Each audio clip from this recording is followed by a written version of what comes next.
Yeah, dude, you have the option to fish high dollar tournaments down there. We don't have that. Like So we've got a couple of regional and like individual like open tournaments that I would say pay $10,000 or more. But I mean, it's like such a select few tournaments that it almost isn't even worth the time to go after it for somebody like me. I mean, from the standpoint of expenses and traveling, to go practice for a tournament, to do it the right way, if you're going to give it a couple of days of practice and you got to get your lodging, all of a sudden you're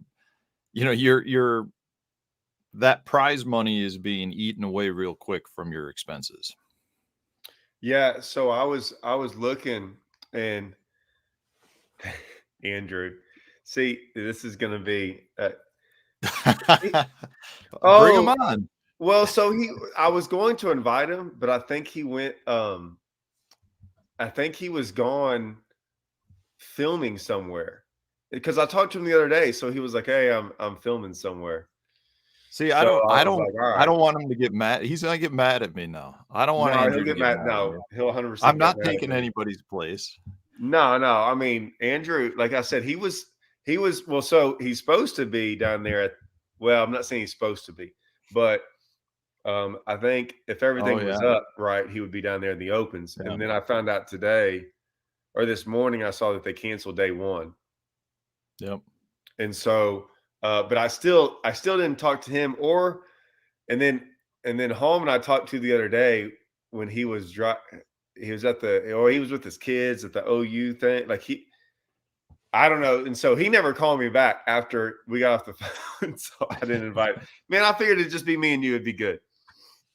I mean, I'm cool with that, but I don't want to step on anybody's You're not toes. gonna step, man, those guys I don't know how care. tight you are with Hallman and Andrew, and yeah.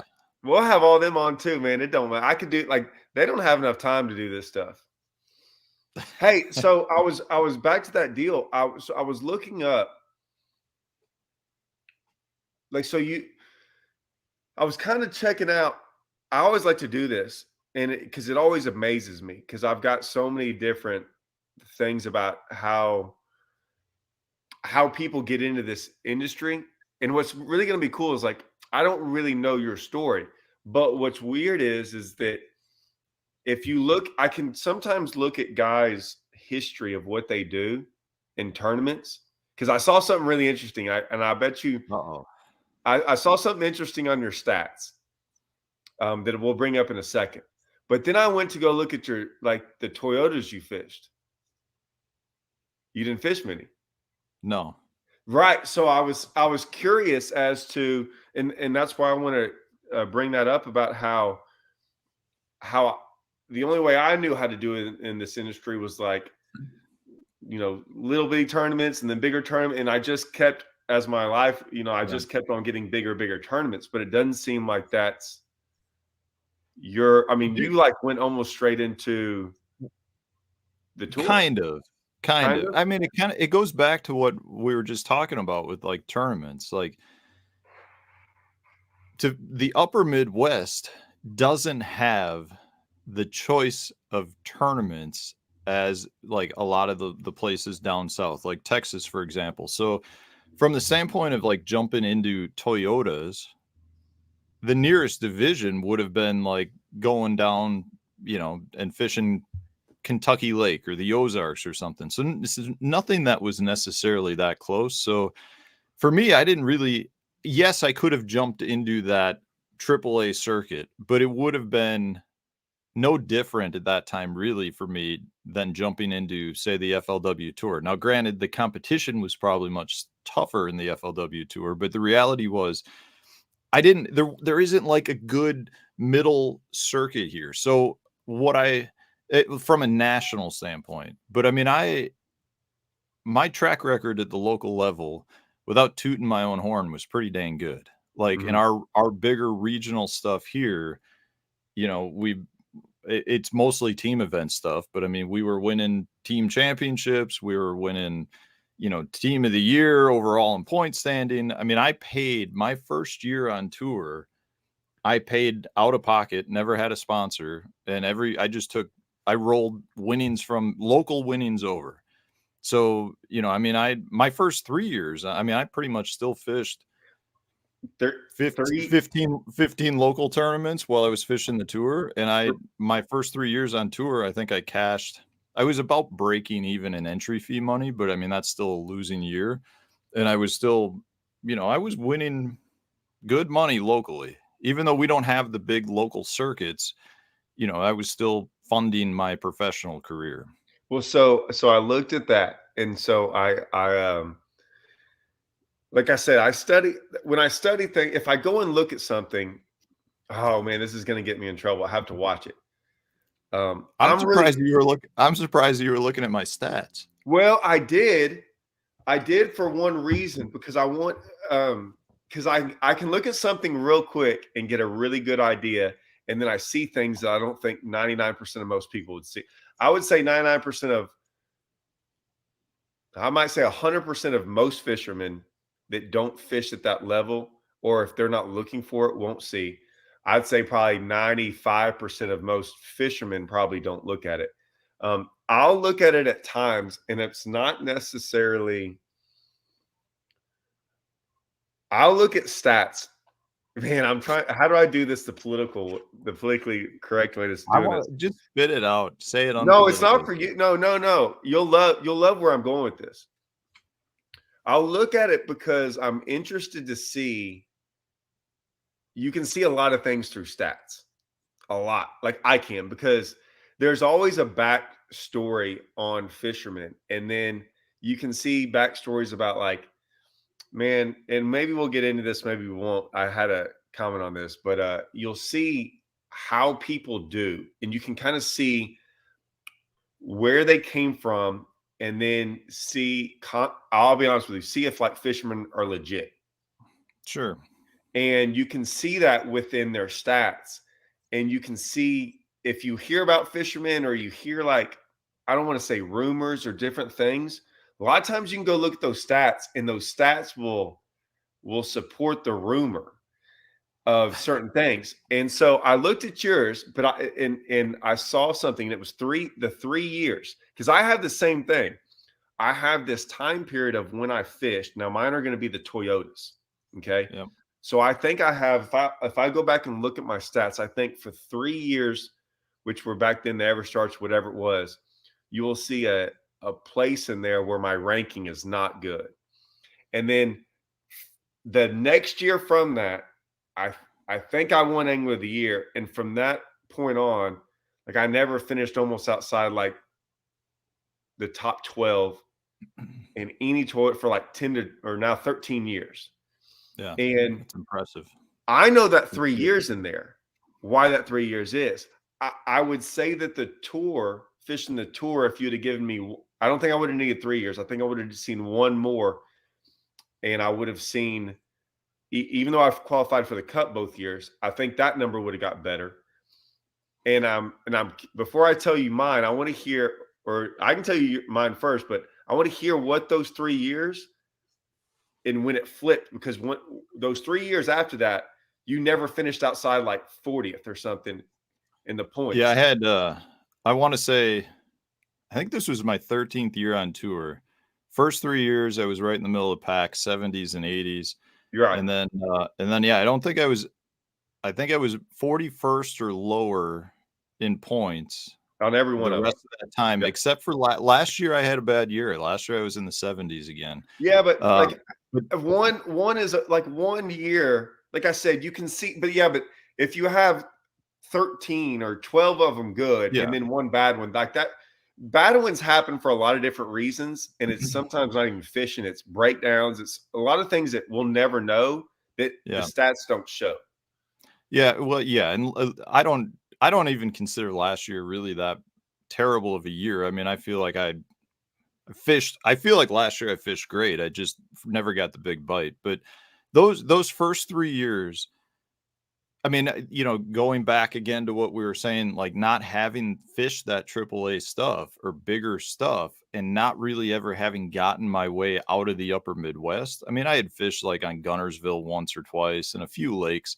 I didn't have the experience on those lakes. Like honestly, I wish I had done something more like fish AAA events because I probably still would have gotten my butt beat, but it would have been at a lower expense, or jumped into doing a co-angler thing just to get a feel for the lakes. That was the thing. Like I felt like it took me 3 years to get a good understanding of like the different types of fisheries across the country. The other thing I'll point to is I was working a corporate job as well. So my first 3 years, I had a full-time corporate job in the financial world, and I didn't feel like I was able to give it my all in terms of fishing. Meaning like I'd bust my ass at work to get ready to be able to leave for a week, go fish the tournament, come back. I'd be behind on work. I'd bust my ass to get caught up, and it was just a bad cycle. So, I quit that job in 2014. So that would have been right in the middle of my fourth year, and that was the first year I qualified for the Forest Wood Cup. And then since then, I've been just fine. Yeah. See, But like, I go really ahead. feel like the fisheries, not having an understanding of the fisheries I was going to was the biggest thing. I Like would, how the Ozarks fish different, Tennessee yeah, River lakes fish different, like blueback herring lakes. And it took a few years for me because I don't know about you, but I don't pre-practice. I no, don't, I can't justify the expense to go someplace pre-practice and then not do it. So we- those first 3 years, you show up, get a couple of days of practice, and you're trying to hang with the best in the sport. I do. I pre-practiced once in Florida, but it was because might have been for that Harris Chain event like 4 or 5 years ago. I think we were coming back maybe from Okeechobee, Okay. and and I think we stopped up at Harris Chain for like a day and a half. When I say we, me and Russell, and then I think we were getting our. I'm just guessing. I think we were getting our boats wrapped down there, and Mhm. so we we fished for a day, and we're like, "Hey, this is great. We can leave our boats here, get them wrapped, and then drive home without them, and then come back." I think that's maybe what we did, and so it was a great way not to bring our boats and trailer So them. so what about your first 3 years in the Toyotas or Um, whatever they were, Rayovacs or whatever back yeah, then? they might have been rail. I know I fished a rail vac because I made a top 10 in one, and I remember they used to make us wear they back then when you made a top 10, they The make you jersey. wear their jerseys. Yeah. So Yeah. I have a picture of me with a Rayovac like jersey that I had to weigh in or whatever, or wear for weigh in. Um, all I know, so from I'm real. So 2009, I qualified for the elites, didn't take it, and then 2010, I don't. I guess I fished the Toyotas, but that was the year we won a boat in 2010. So we had won a couple boats, but this was the first one that I actually kept. And so I kept that one, and then so I don't even remember, we got that one in March. So I might not have gotten that one until like after the Toyotas were done. So that was the next year was 2011, was the first year I'd ever had a brand new boat. And so before then I'd had like a 10-year-old boat, and I had oh my gosh, I broke down to like every event. That's how I met. If it's funny, what was your boat sponsor before Skeeter?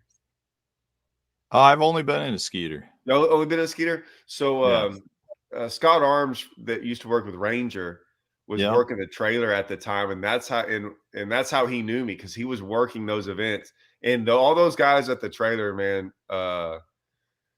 that's when they all knew me, because like I was just in this like 10 or 11-year-old boat, and they saw me every single time, and they felt sorry for me, and they worked on my boat. But yeah, that the Toyotas was more or less when I was able to have a brand new boat.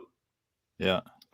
Changed everything. Like the next year I won Angler of the Year, and from since then, and so that's why I'm pretty big on fighting for the little guy.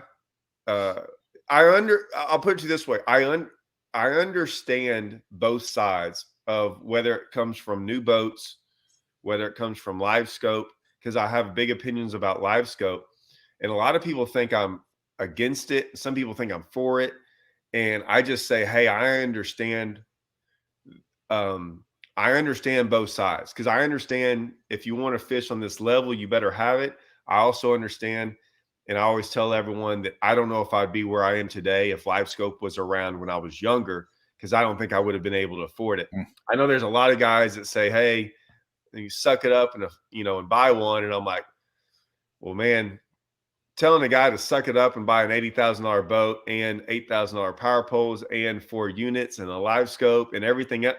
I mean, that's not really the same thing." So I just look at it a lot of different ways, and I can understand a lot of people, like you said, you are trying to make it as a you're a prime example of my entire argument. You are trying to make it as a guy who is a professional fisherman and carry a professional job, and so you can afford everything, but it hurts your fishing. And as soon as you Yeah. quit that job to do this, it helped your fishing. And so it's there it is, right? A lot of people can afford it, but then their job hurts them in the fishing aspect. And it's a tough deal to manage. And so I'm not very, hey, for or against a lot of those things. I've just always been like, hey, I understand the little guy. I understand the guy trying to make it. I was that guy for years upon years upon years. And when it shows my stats of finishing, like when it shows your 3 years of stats for you, it Yeah. doesn't say slash have a corporate job trying to work. It just shows you're fishing. And so for me, it doesn't say 12-year-old boat that breaks down, right? And then Yeah. slash the next year, brand new boat that doesn't break down, finishes first in Angler of the Year. That And that's the it's everything. that's the problem with stats too. Like as much as we all want to look at them, it's this the sport is so it's so easy to be super successful and so easy to be like to not be cashing checks. I mean, one fish each tournament can really dictate the event. And like that's I look at last year, and if you look at the stats, it's like, oh, he had a bad year, and it's like, man, I really feel like it was a pretty good year all around, except for the fact that the finishes just weren't as solid as they were. But it is funny, w- when some, like, let's say if you're talking to some high school kids, how often do you get asked, like, what's the best way to become a professional fisherman? I'm like, you don't have enough time in your day to listen to this answer, right? Well, just like going back to what you just said, like, I don't know that there is a right or wrong No, there's way not. to do Correct. it. I think you almost have to do it, like, in so many different what's right for that person. And for me, I couldn't afford just to give up my job at that time. And I wasn't willing to. Like, it was a great corporate job, and it was I had health benefits and all the shit all the stuff I wish I had now. And it's one of those things where for me, the right thing was to keep that job, try to establish myself at the professional level, and then maybe I'd have to make a decision if I felt like I could do it. And I ended up making the decision to quit the corporate job, and I wasn't even technically fishing that good. I just felt like I could fish much better if I was past that. But I really, like, not that I want to go down the road of high school and college fishing, but I do have a lot of concerns with it. And one of those is, for me, doing what I did to get it here, the one true benefit that I really see from that is even with my 3 bad years on tour, I was not, like, financially broke after Mhm. those 3 years. Like, my concern is I see a lot of kids now coming out of, even high school these days, that are trying to go right into professional stuff. In college, they're coming out of school with debt, they're jumping into fishing, and they're not cutting it. And, they just spent 3 years. Let's say they give it 3 years, which is what a lot of people do. They give it 2 or 3 years, and they don't make it fishing. And some go into more debt because they didn't cash any checks. Some may have had sponsors or family money, which is all fine. But one of the biggest issues there is it's a lot harder to go and try to get a job after you've been out of the job market between graduation and when you're trying to get a job if you're 3 years later. Like, that's a red flag to a lot of potential people that are hiring for jobs. So there's a lot of negatives there. And when I look at it, yeah, my first year fishing professionally, I turned 30, but I also felt like I had a lot of things kind of in place that I could fall back on if the fishing side didn't work out. And I can't necessarily say I planned it that way, but I think if anything, I was more too scared to take the jump right into it. Uh, and finally, I just decided, you know what, I'm gonna go for it. I'm gonna not quit the full time job, but I'm gonna at least try to the FLW tour because I had the opportunity to get in. And at that point, I felt like I could do it. I just needed to give myself. I needed to go all in. It's never good to do something half blanked, as they like to say. Right. See, and I looked there's so much to, I mean, you went into a lot right there. I'll get on the high school and college fishing stuff. You know, we never had that when I was younger. Mhm. And I was sort of, I'm not saying I'm for it, and I'm not saying I'm against it. And I'll tell you why. Because I will pick a side. Don't get me wrong. I was not for it at first. I thought it was a joke. But you got to realize in high school, we were fishing big team events. And so me and my buddy Eddie, we look around and we're the only high school kids out there against all these grown-ups. And it was like that. It was like that for a long time. And so I didn't think, like, if you wanted to fish a tournament, there wasn't like some age limit. You just got in there and Yeah. you dealt with it. And so I was used to, I grew up fishing against grown-ups. So I didn't think anything twice about it. And then it made me get, I mean, you had to, if you wanted to win, you had to get really good really fast. So I just always thought, a lot of times you look at your situation as this is everyone's situation. Well, that was my situation moving forward. So when college came out, and so Andrew, you know, he was the first ever college angler to go to the Bassmaster Classic. Like that was like, that might have been the first year they had college fishing. I was sitting there going in college, and someone had asked me, we're like, hey man, and I think there was some, like, I wouldn't say club stuff, but club fishing in college going on. And I was going, well, why would I get in that? Like, we're already fishing bass and bucks against guys like Dickie Newberry and Stephen John, like Harold Allen. I mean, all these guys that even fished on tour, Chris McCall, it didn't matter who it was. These guys were fishing on tour and we were fishing against them in the weekend. So I was just like, no, I'm going to go fish against those guys. And so I had to learn real quick to be really good at their levels. You know, like you had to make it. And I figured that level was just as good, if not better, than what was going on tour. I'm not saying it was, but I knew it wasn't like the college level at the time, wasn't even going to be close. Like it was going to be, it had not grown to what it is now. Yeah. And moving forward, you know, I don't know about all these. Well, then the high school stuff, I started to learn more about it. And regardless of whether this is true or not, if people get it, I'm not saying it's true. I'm just saying that a lot of the guys that do really good in high school, their dads are very, very good on that lake and seem to, and me and you will both agree, because I have big time issues with a whole bunch of things, but that I could probably pull a lot of these high school kids at times to a spot or two. And it didn't matter. There's 500 kids down here fishing a high school or college event or a high school event. There's a good chance that whoever is in my boat is going to win that tournament based upon that spot. Yeah. Whether they're good or not. And so I'm not saying it happens every time. I'm saying that I looked at that going, and it's not fair to the high school kid who is good, that does have that is maybe the best one there too, and their dad happens to be a good fisherman on the lake, right? So either way, those kids are probably getting like not the credit either. So it just went a lot of different ways, and I was sitting here going, man, it's not like these kids are going out here finding these spots to fish because they're in school, like they're in Yeah. high school. They don't have time to come out here and I mean. So I looked at it a lot of different ways of like, how, I don't know if it's really good or bad. I'm not saying not to get in it, but then they're giving scholarships away. And I'm like, this is, I'm like, well, okay, well then you can get to fish for, I guess, for free in college at times. I don't know how it all works, but maybe I'm really wrong in all this. Yeah, it's there's a big balance with respect to high school. I mean, I still do you feel like we've seen an impact yet from high school or college in terms of the sport?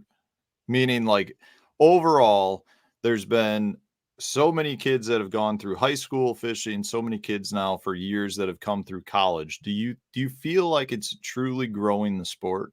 Because I don't I would love to see stats on this. I don't know that as much as I think there's more people coming into the sport, I also feel like we're shaking out a lot of people. Don't you And love that has just entered our fishing deal, growing the sport. That's what like do you is the sport growing, Todd? What do you think?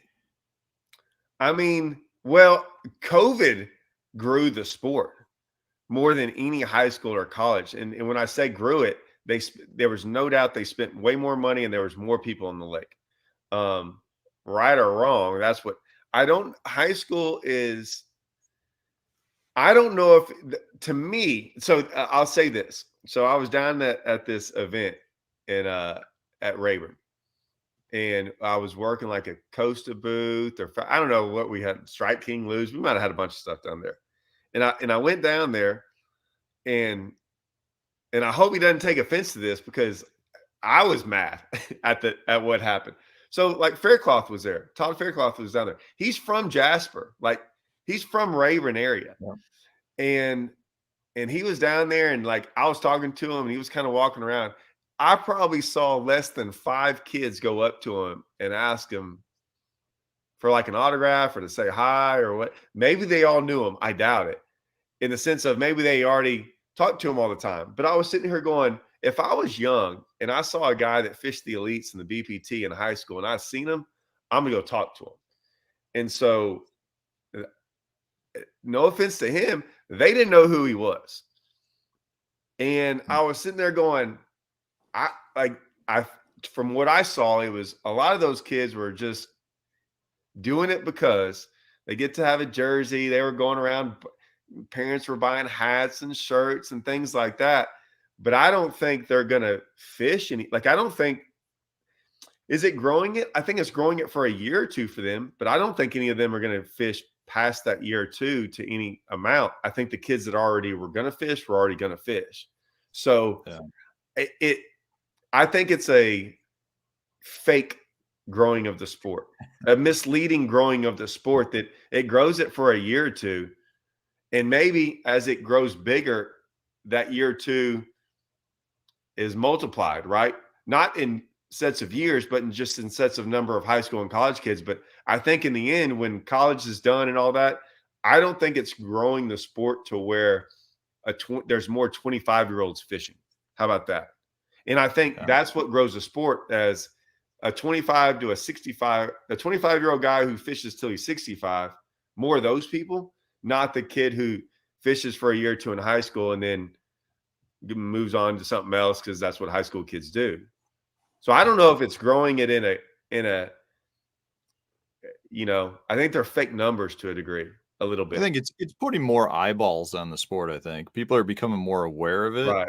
But like you said, I mean, I'm just making up numbers, but I would have to say that 90+% of those kids that do both high school and probably even college fishing don't go on to start, fish tournaments on their own. It's kind of a fun club thing that they like to do with their buddies and, Right. that's time to hang out. But yeah, I don't know, man. I mean, I have a hard time calling it a sport, to be honest with you.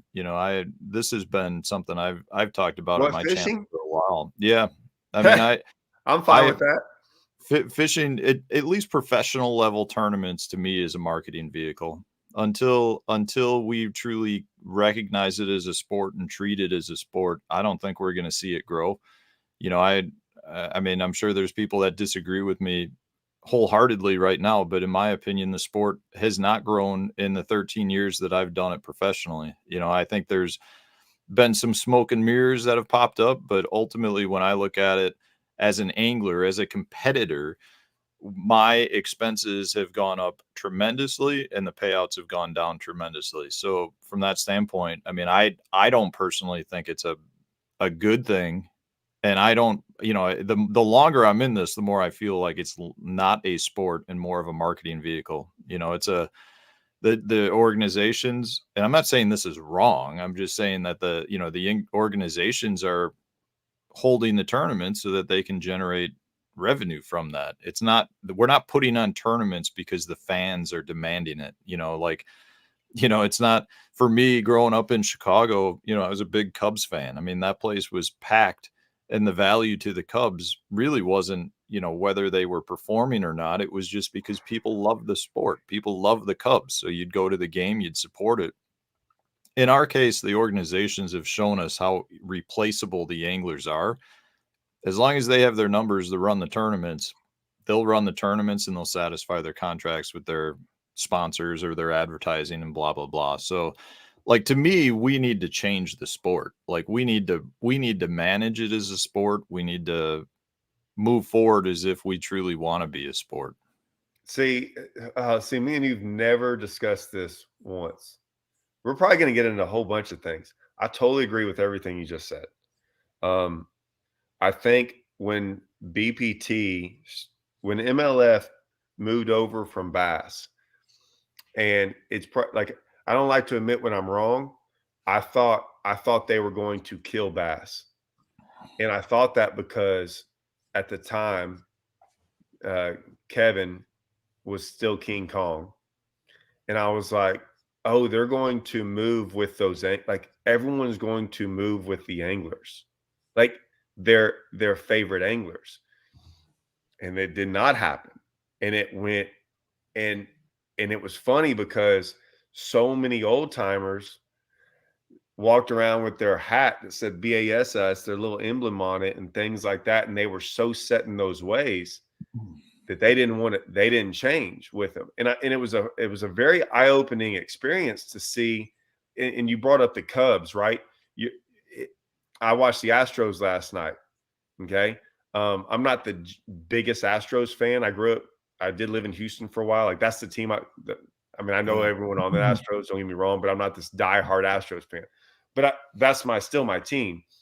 Um, you know, I'm going to watch them regardless of where they went. But the guys didn't do that with fishing. They watched the organizations, Yeah. which is telling. I don't know really what that means.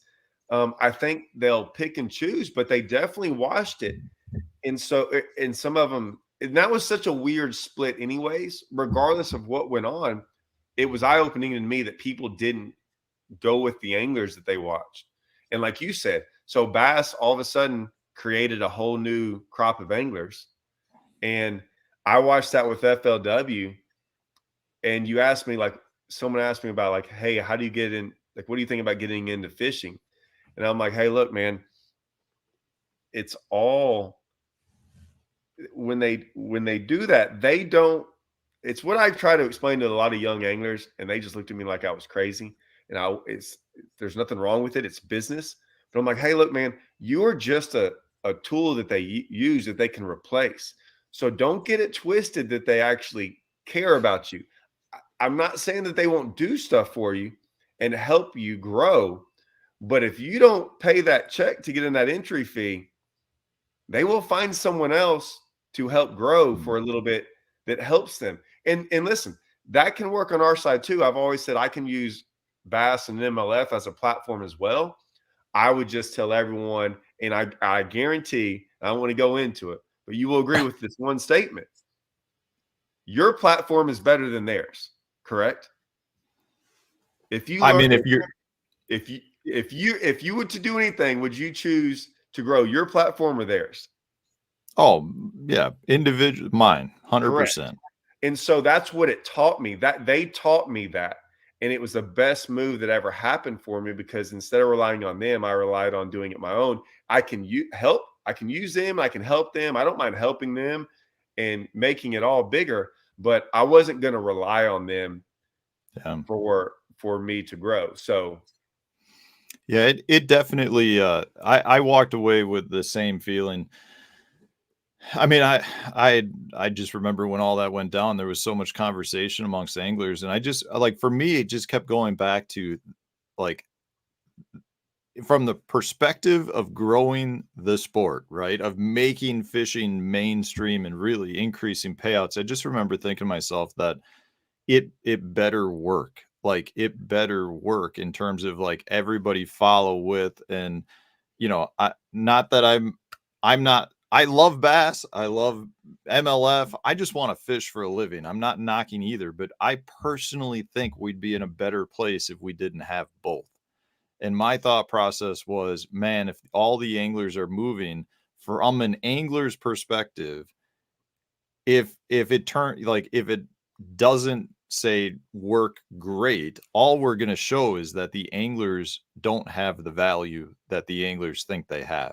And ultimately, that's exactly what happened. The fans really decided an organization, stayed with the organization more than the anglers. And in the long run, or 3, 4, 5 years, whatever it has been since then, really what it's done is it's devalued the tournament angler. Like, from our perspective, and for guys like us who have started branching out into YouTube and some other things, we've been able, I think, to kind of balance our value. But ultimately, for an angler who's just tournament fishing, your value as a tournament fishing angler has dropped because of that separation, in my opinion. hmm, I, I I agree. I don't know where they go from there. I still think they haven't figured it out. And Do you think we'd be better off with one circuit? 100%. Yes. Yeah. Which sucks, because there's a lot of guys that wouldn't be fishing. But the reality is, I do think Well, that I that don't think will. that that's I've always said that I've always said my complaint with FLW all those times were I always said we had too many people. One, I Mhm. never liked the fact that they let anyone in. Okay. That they will that for years it was, I mean, I don't know if people knew this, but they would, if you had a Ranger bass boat, you were in. There was not a way to get to become, you didn't have to qualify. A lot of times you just had to pay. I never thought that was a good idea. I thought, in my opinion, I would much rather it be harder to get in, harder to stay there, and less people, and you'll make more stars. And I always thought making more stars was better. I don't think and yeah, I get it. Some people aren't going to be able to fish, but I mean, look, man, it's hard to get into professional sports, but yet those professionals, while they're there, are getting paid. It's worth it. So when I didn't qualify for the elites, or when I qualified for the elites and didn't take it, it's because I, like, that should be everyone's dream. And if you make it in professional sports and any other professional sport, like, once you make it, like, that was all the hard work. Now it's just about, like, okay, I'm going to get paid for it, right? And then how long do I get to stay there? Like, how much effort do I want to put forth in there? Well, when I made it, I was like, okay, I have a 6-year-old truck, a 10-year-old boat. I had to borrow a boat just to qualify for the last event because my boat was broke down. Now I'm like, okay, now my entry fees are going to triple and my expenses are going to triple. And I just made it in the professional side of whatever, all this dream that everyone wanted. And I was going, well, I don't know anyone that does that. Like, I don't know anyone that, like, makes it in baseball and be like, hey, by the way, now you're going to have to fly around the country. You're going to have to pay for all your flights, right? You're going to Yeah. have to do all these things. And you're only going to get paid if you actually win games. Like, I mean, that's absurd, right? But that's our sport. So I was looking at it going, I would rather the other way, to where, and I was happy that I was on board with MLF trying to do that. That, like, hey guys, we're going to go fish over here with no entry fees and make a check, but the problem with both sides of this, and this is why you said, hey, it's not a sport. Well, I don't think there's really any professionals. Like, I never call myself a professional fisherman, or might have to on like a Instagram deal. But for the most part, I'm like, hey, look, there's still to this day guys at MLF. Well, no one in the BPT. Let's see, there's like 8 of them. There's 8 guys on the BPT that qualified for it. Okay, Yep. and on the elites, there's at least 25 to 30 guys that did not qualify for the elites. They had to like pick them up from FLW. I always say, everyone gets all mad. I'm not saying they're not qualified and don't deserve to be there. I'm just saying they didn't qualify to be there. And so to this day, there's guys that it is what it is. And so, yeah, I think there's too many people. I think like anything else, and YouTube stretching into that dollar, social, like there's different things popping up, and it's making the professional fishermen not as important as once they once were. And I'm okay with that. It doesn't bother me one way or the other. But man, there's a lot of professional fishermen that hate getting told that, and they're getting Yeah. told that a lot. Yeah. It's changed. I feel like every year it's becoming more and more pressure. So and if I'm diving too deep here, I'd be curious to know, did you get an invite to go to Bass Mm-mm, from FLW? mm-mm. Were you working on that? Like, did you try to make that happen? I didn't know how to make that happen. I didn't when it was all going down. Well, one I had a deal with Costa, and so I had a 3-year deal with Costa. That's the only reason I ever went and fished the tour. Hmm. Like I was with Strike King and Strike King at the time, and they had already had a deal that you could never have any other sunglasses. And I came to them saying, "Hey, Costa was going to help me," like, and they were all for it, right? So like that, I was like their exception. So Costa came along. They were going to be. That's why the Costas were there, where they had spots open, and so that's the only reason I went. And so that was my first ever real, like, true sponsorship in my life. And I Wow. was like 37 or 38 or something like that. And so we had that was after 2 years. The next year, I was still going to get everything sponsored. So I was like, I really wasn't looking at it in that way of like, but then Costa, then MLF, I don't know, like I kind of know what happened, but not to get into it, but like Costa didn't like where MLF was going and all that stuff. And so they went away, and there goes my deal. And so I looked up and I was like, okay, well, now I'm not, and that was like last second deal. Like I didn't find that out till January. So now I'm not fishing the tour, and I wasn't going to go pay for it because when you said earlier that you didn't have anything to go do. I had all these I had been making a living in fishing. I'm not saying it was a great living, but I had figured out a way to fish for my entire life up until that point, and I didn't have to fish the professional level. And so I had other options. I didn't have to Yeah. do that route. So no, I did not get an invitation. I don't think I was on tour long enough. I mean, I don't know. I probably would get. I don't know if they'd give me one. I don't know what they do now. I would have thought that you would have had some sort of discussions with them. I didn't have any YouTube stuff. I didn't. I knew. I kind of got to know a lot of probably the right people later on, and maybe Yeah. and either way. But I mean, yeah, it was just a. I don't know. I looked at all that stuff. It was interesting to be a part of there was so much going on that year, to listen to the people getting invites and not getting invites, and the BPT stuff. I mean, I was just sitting back like I said, I thought I had another year on my contract. And so I was like, there's really nothing to really Yeah. worry about. And I figured, me and Russell always told me when we looked at it, I'm like, hey man, 3 years and you'll be all right. And I felt like after 2, I was right. I had a big year my second year, even with the Toyotas.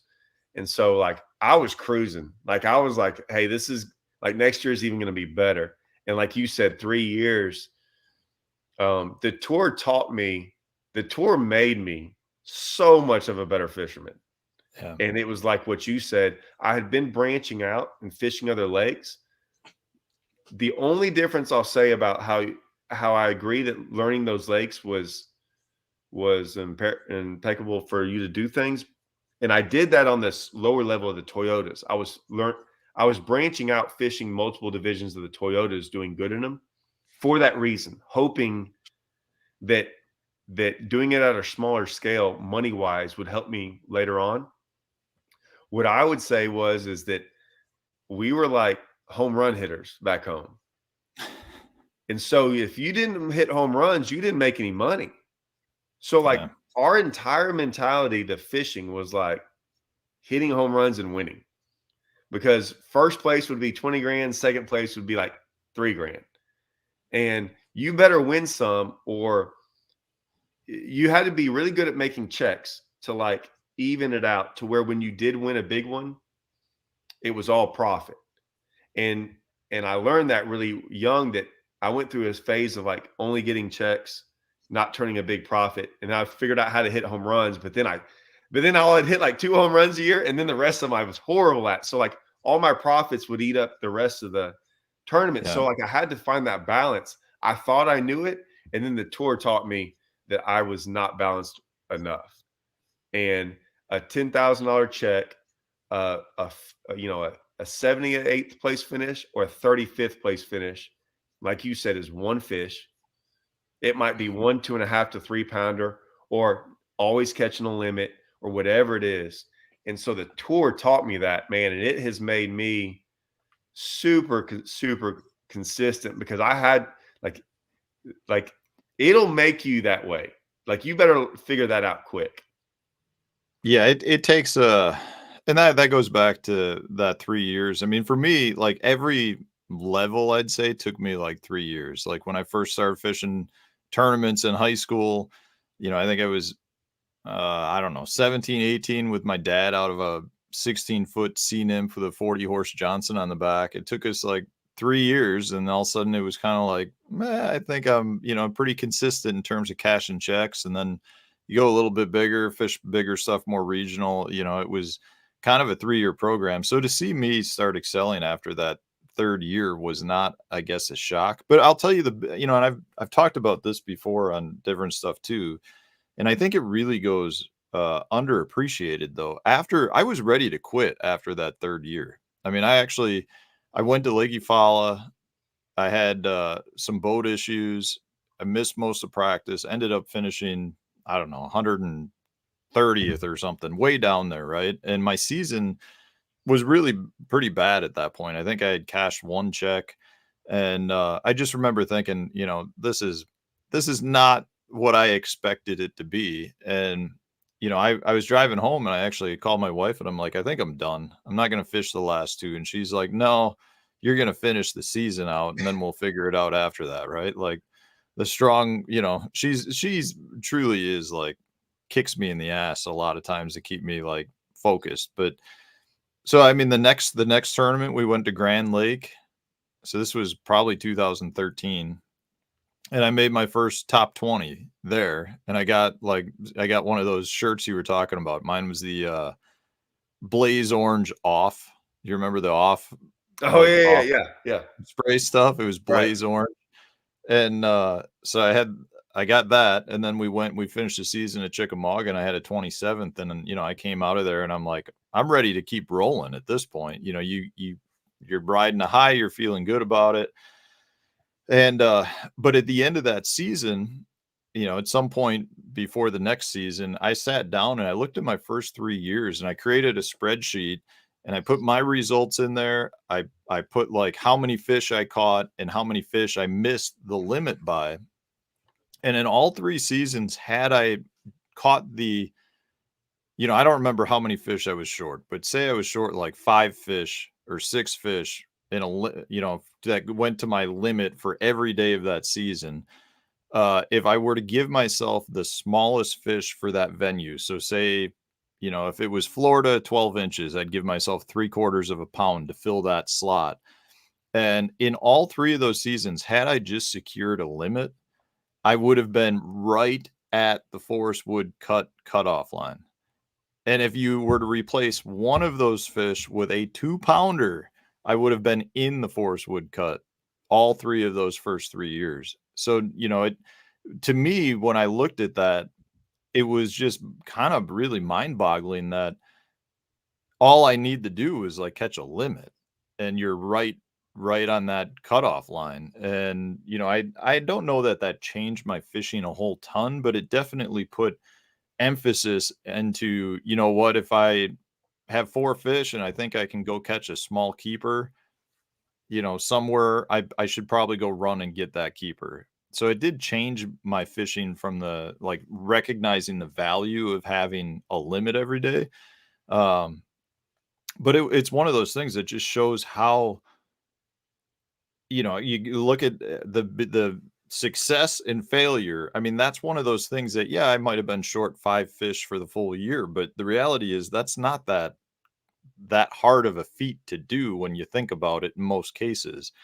And it was just something that kind of gave me the confidence to say, you know what, I really do think I can compete at this level. I just need to secure it and kind of make appropriate changes to do that. See, yeah, and I guess the way, so I looked at it. So our point of view, and this is when I talked to some guys about that. The way you did things is I always looked at it this way too. I would go look at the Angler of the Year stats, and when I look at those guys on the Angler of the Year, I'd go look for the end of the year results. And I told somebody to go do this. Like I did, I told someone to go. They was asking me about the invitationals, and I was like, "All right, look at this guy." And this guy finished like 8th place overall. If you're finished 8th place overall and you're listening to this, I could be wrong about this. So I'm just saying it was like around, because I know where you're at and you don't count. So you don't, I Okay. know where you're at. So you're third and your money looks good, but you won an event. Okay. So I'm like, hey, so take the guys who won one out. Okay. They don't count, because you'll agree with me, winning's hard. And you can't Yeah. say, hey, I'm gonna go win a tournament next year, right? It's you might go win 3 of them next year, but we've been in this business a long time. We know it's getting harder and harder to win one. So you look at that and you see some guy in 8th place overall. And I'm like, God, that guy finished 8th place overall out of 150 something dudes. And he won like $38,000. Yeah. And I'm going, wait a minute. The entry fee. So y'all have 6 events. The entry fees are, how much are they? It was $5,000, 30 grand for 5 the grand. year. So 30 grand in entry fees. The guy finished 8th, like did Yep. phenomenal. And he won 8 grand, which we all know he didn't win any 8 grand. He lost 8 grand when it's all said and done. But now I'm not talking about sponsors or anything else like that. I was just looking at it from an entry fee level and what you win. And I said, it's crazy to me that he is top 10 in Angler of the Year and won 8 grand. And I'm over here and so everyone's like asked me, and they ask if they should go fish all 9 of the opens, or they ask about fishing the invitationals. Now, for you, might be a different story, but for us down here where we live, and these guys asked me about it, I said, hey, look, man, y'all think I'm poo-pooing on all these things. I'm just telling y'all that when we look at my schedule next year and how much I made last year, I mean, I don't have any entry fees next year. I don't have entry fees from the Toyotas, the Brandon Belts, or the Yeah. Texas Team Trails. Like I don't even, like I got three big circuits I don't have to pay an entry fee on. I know not everyone's like that, but my point is that there's a lot of other guys down here that are like, they're way beating me on Rayburn. Like I don't even do that good on Rayburn anymore. Like I don't even consider myself a Rayburn guy because I don't really fish it. I make way better. I make way more money and do way better in tournaments when I get away from Rayburn. But there's some Rayburn Toledo guys down here that are killing it, make some money, get some wins and stuff.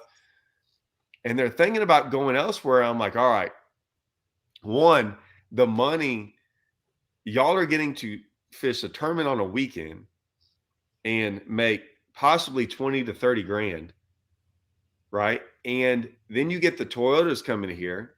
Last year we had an open. We had we have some big tournaments also coming here, so you can get in those.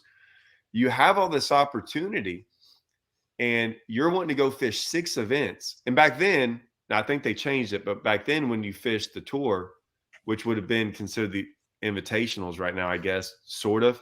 Yeah. Um, we weren't allowed to fish anything down here. So like almost every event down here, I wasn't allowed to fish.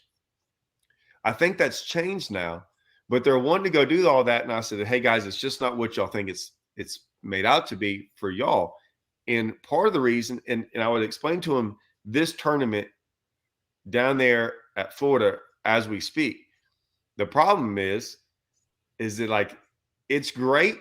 Like you made a lot of your decisions driving home from that last event, correct? Yeah. Like that you were done. I'm like, hey man, y'all don't understand what it's like being 16 to 18 hours away. You left, if you've got a family, you left your family, you left either a job. For me, I left tournaments that I couldn't fish, that I was probably going to get a check in, and I was driving 16 hours away, spending a ton of money, plus a $4,000 to $5,000 entry fee, busting your butt down there. You finish, like you said, 2 pounds away, a 2 pounder away from getting a $10,000 check, and you're driving home 16 hours, down 8 grand, going, what am I doing? Right. And so I said, look, it's not so much that it's not about your ability half the time. Right. I mean, I remember that the one tournament or one of the, like, if you break down, don't even talk about breakdowns. But when you do all that and you're driving home and it's okay if you have nothing else going on in your life. And what I mean by that is if you're single and you really have nothing back home to worry about, and like maybe you have a job that allows you to do that, or maybe someone's paying your entry fees. I get it, but I'm just telling you that is a long, long drive home. Going, what am I doing out here? Knowing you can fish, like, and I say the Florida thing because they're over there right now waiting around. They're not doing anything right now. You've been in these weather delays, right? You're just sitting around Yeah. and you're excited to go. But I'm just telling you, man, they it's hard to explain to someone that has never been, and they all go, yeah, but I got to try it once. And I'm like, I know.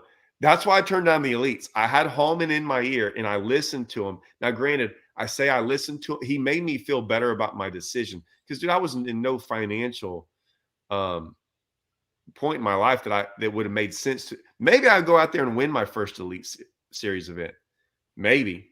But I also, what they don't show you is they don't tell you about all the guys, and we know them all, that aren't fishing anymore. Mm-hmm. And there's a lot of them that can fish, and they're like, if you go down the list and like every once in a while I hear their names, I'm like, oh my gosh, what's that guy doing now? And it's not like they went back home fishing tournaments. You don't hear from him anymore. And I just Yeah. didn't want to be that guy. I didn't want to be the guy that no one hears about anymore. I'm like, hey man, I kind of like fishing. It's fun. Like I wanted to keep doing this somehow, some way.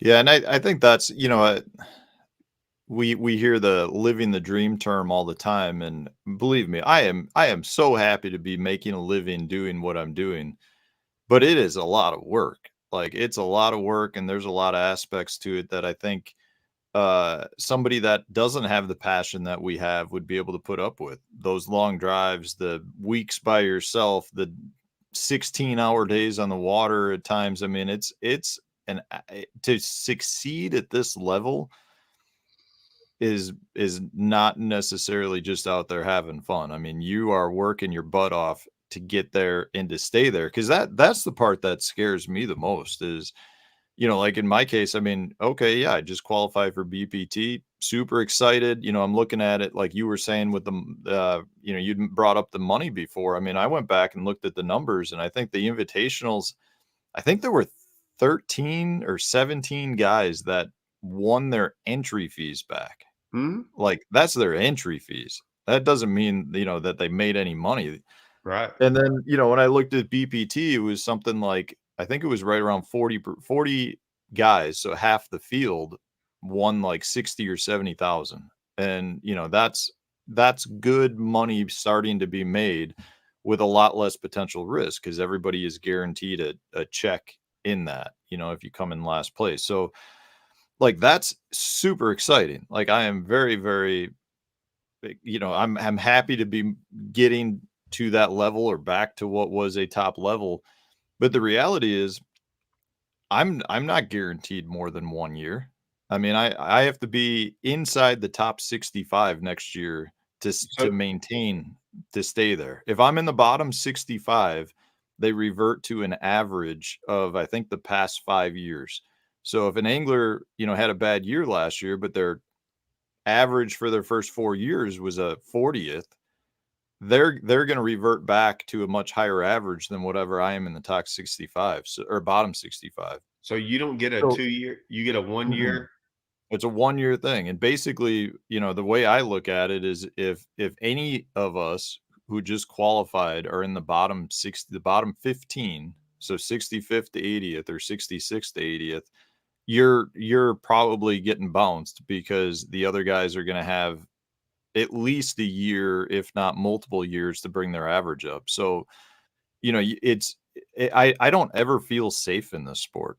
I really do feel like you might have good sponsors at a time period, and all that takes is a phone call and you lose it. You might be qualified for the top level and you have a bad tournament that screws the whole year up, or you have a if you, even if you're on the elites, if you're a new guy moving up there, you have I think 2 years or whatever it is, but if you don't put it together in those first couple of years, you get bounced out.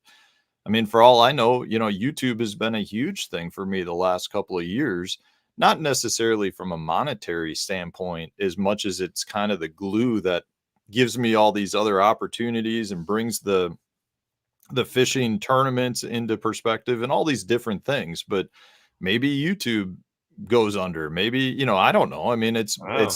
they're uncontrollables to a point for me that's concerning, to the point where, I don't ever feel safe in this sport. And that's one thing that I miss about like the old corporate job. You knew if you showed up and did your work, you had the job to go back to. And Right. in this case, it's very much uh, it's very much up to the angler. And I sense that that's probably one thing that, the depending who you talk to in the sport, but there's a lot of disgruntled anglers, and I think a lot of that just has to do with what they were doing at one point is no longer good enough to maintain their status within the industry. And part of me feels for them. Part of me says, man, you gotta keep reinventing yourself to move forward with the industry. And um, it's a tough road to hoe, man. Yeah, It's a tough I'm not, business. I agree with you on the, like, I feel I don't I felt a lot less safe when I was fishing on tour about certain things. I don't have that feeling. Um, I had that way for like 10 to 15, 12 years of my life. I was like year to year. I always said, man, I was like, okay, I'm up enough right now that I could probably fish for the next 6 months without a check. And I think that's what made me so that successful, is that, like, I always tell everyone, I was like, man, there was time in college I'd put my rent money up. Like, I do not advise that. That was the dumbest. That Yeah. was really dumb. I've done a lot of things like that. Now I'm not like that, but I will say, when you have sponsors, and when semi-employed sponsors, someone that you rely upon, I get more scared then, because when it's all on you, I've done me for years, so I can do Yeah. that. It's when it was just like that Costa thing. I got a little too comfortable thinking that, like, I got a contract, like, we're going to be here the next 30 years, and then um, I don't know if I could have fought it. I don't know anything about that, man. I'm not that guy. I'm a guy that shakes your hand and thinks that's it. So, um, would it have been worth it? I don't know. It doesn't even matter. It all worked out, but yeah, I get more worried about that. But now it's funny that I'm more of the guy that I do it for money, slash, I'd like to say I fish for money, but I'll be honest with you, I think I fish more to like prove myself to like people. And it's Yeah. funny because I'm sure some guys are like, "Hey man, you've won Angler of the Year," but like there's a lot of young guys out there that they weren't around 15 years ago when I was freaking, doing really good on Rayburn. So I think they're sitting around like, ah, yeah, he's old, man. He can't do it anymore. And I just want, like, I swear I'm still doing it more to just be like, no, man, I'm not Yeah. going anywhere. And so it's kind of kept me, and I have to I feel like I have to prove my sponsors that like, hey, the last, like they are getting younger too. And so I wanted to be like, hey, man, no, I still, mm, I don't know Yeah, if they're man. looking at the stats the same way, but I'm like, hey, look, I still can do this, whether you think I can or not, or I don't. Man, sometimes you don't get anything from anyone. Like you don't get any like feedback. So you're like, I don't know what they think. Yeah, well, that's the sponsor play. That's one thing I've Yeah. come to realize is, like, they're not necessarily gonna tell you you're doing the greatest job in the world, but they're like it's this weird, like, zone of a conversation full of compliments and buts, of what you Yeah. can be doing better, and you're like, "Where am I? Like, do they like me? Do they not like me?" And, Uh-huh. uh, yeah, man, I would agree. I think if you talk to most anglers on the circuits, like at the higher circuits, that there is definitely a large part of I just want to be accepted by my peers as a good fisherman. Like, I mean, the money and all that is great. I mean, that having a big cardboard check from that last tournament is awesome. Like, it's so cool to have, but the reality is, like, I just feel so much better now having that trophy I can point to and say I actually did it. Right. Like, the money is great and all, but it's not like it's life-changing money. It's paying a bunch of bills is what Yeah. it's I doing. know. It's Yeah. crazy. It's crazy to think that you need a trophy. So like I'm telling you, like if we're being brutally honest, like I got my fifth AOY in the Toyotas this year. And someone asked me, someone asked me at the champion at table right there, like how many you have, or like Lady Ozarks. I said, how many anglers a year you have? And I'm like, I have 4. I didn't realize I even had 5. Like I had forgotten because I remember 4 was such the goal because I knew no one had 4.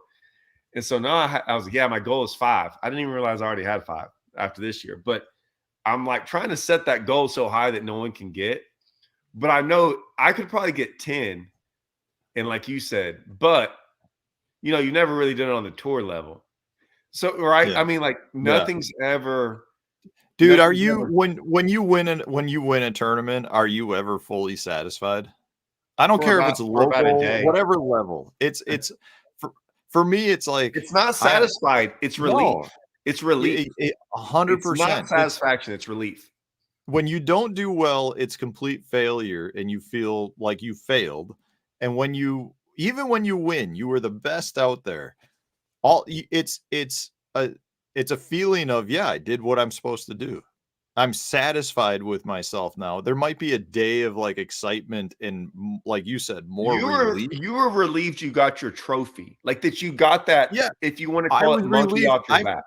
I felt like exactly. I finally got one of them stupid things. I felt like it justified my career. Like the money and all, like I said, that's a great, but it just feels like as a competitive individual who wants to stand up and be compared and respected by his peers, I feel like I need that.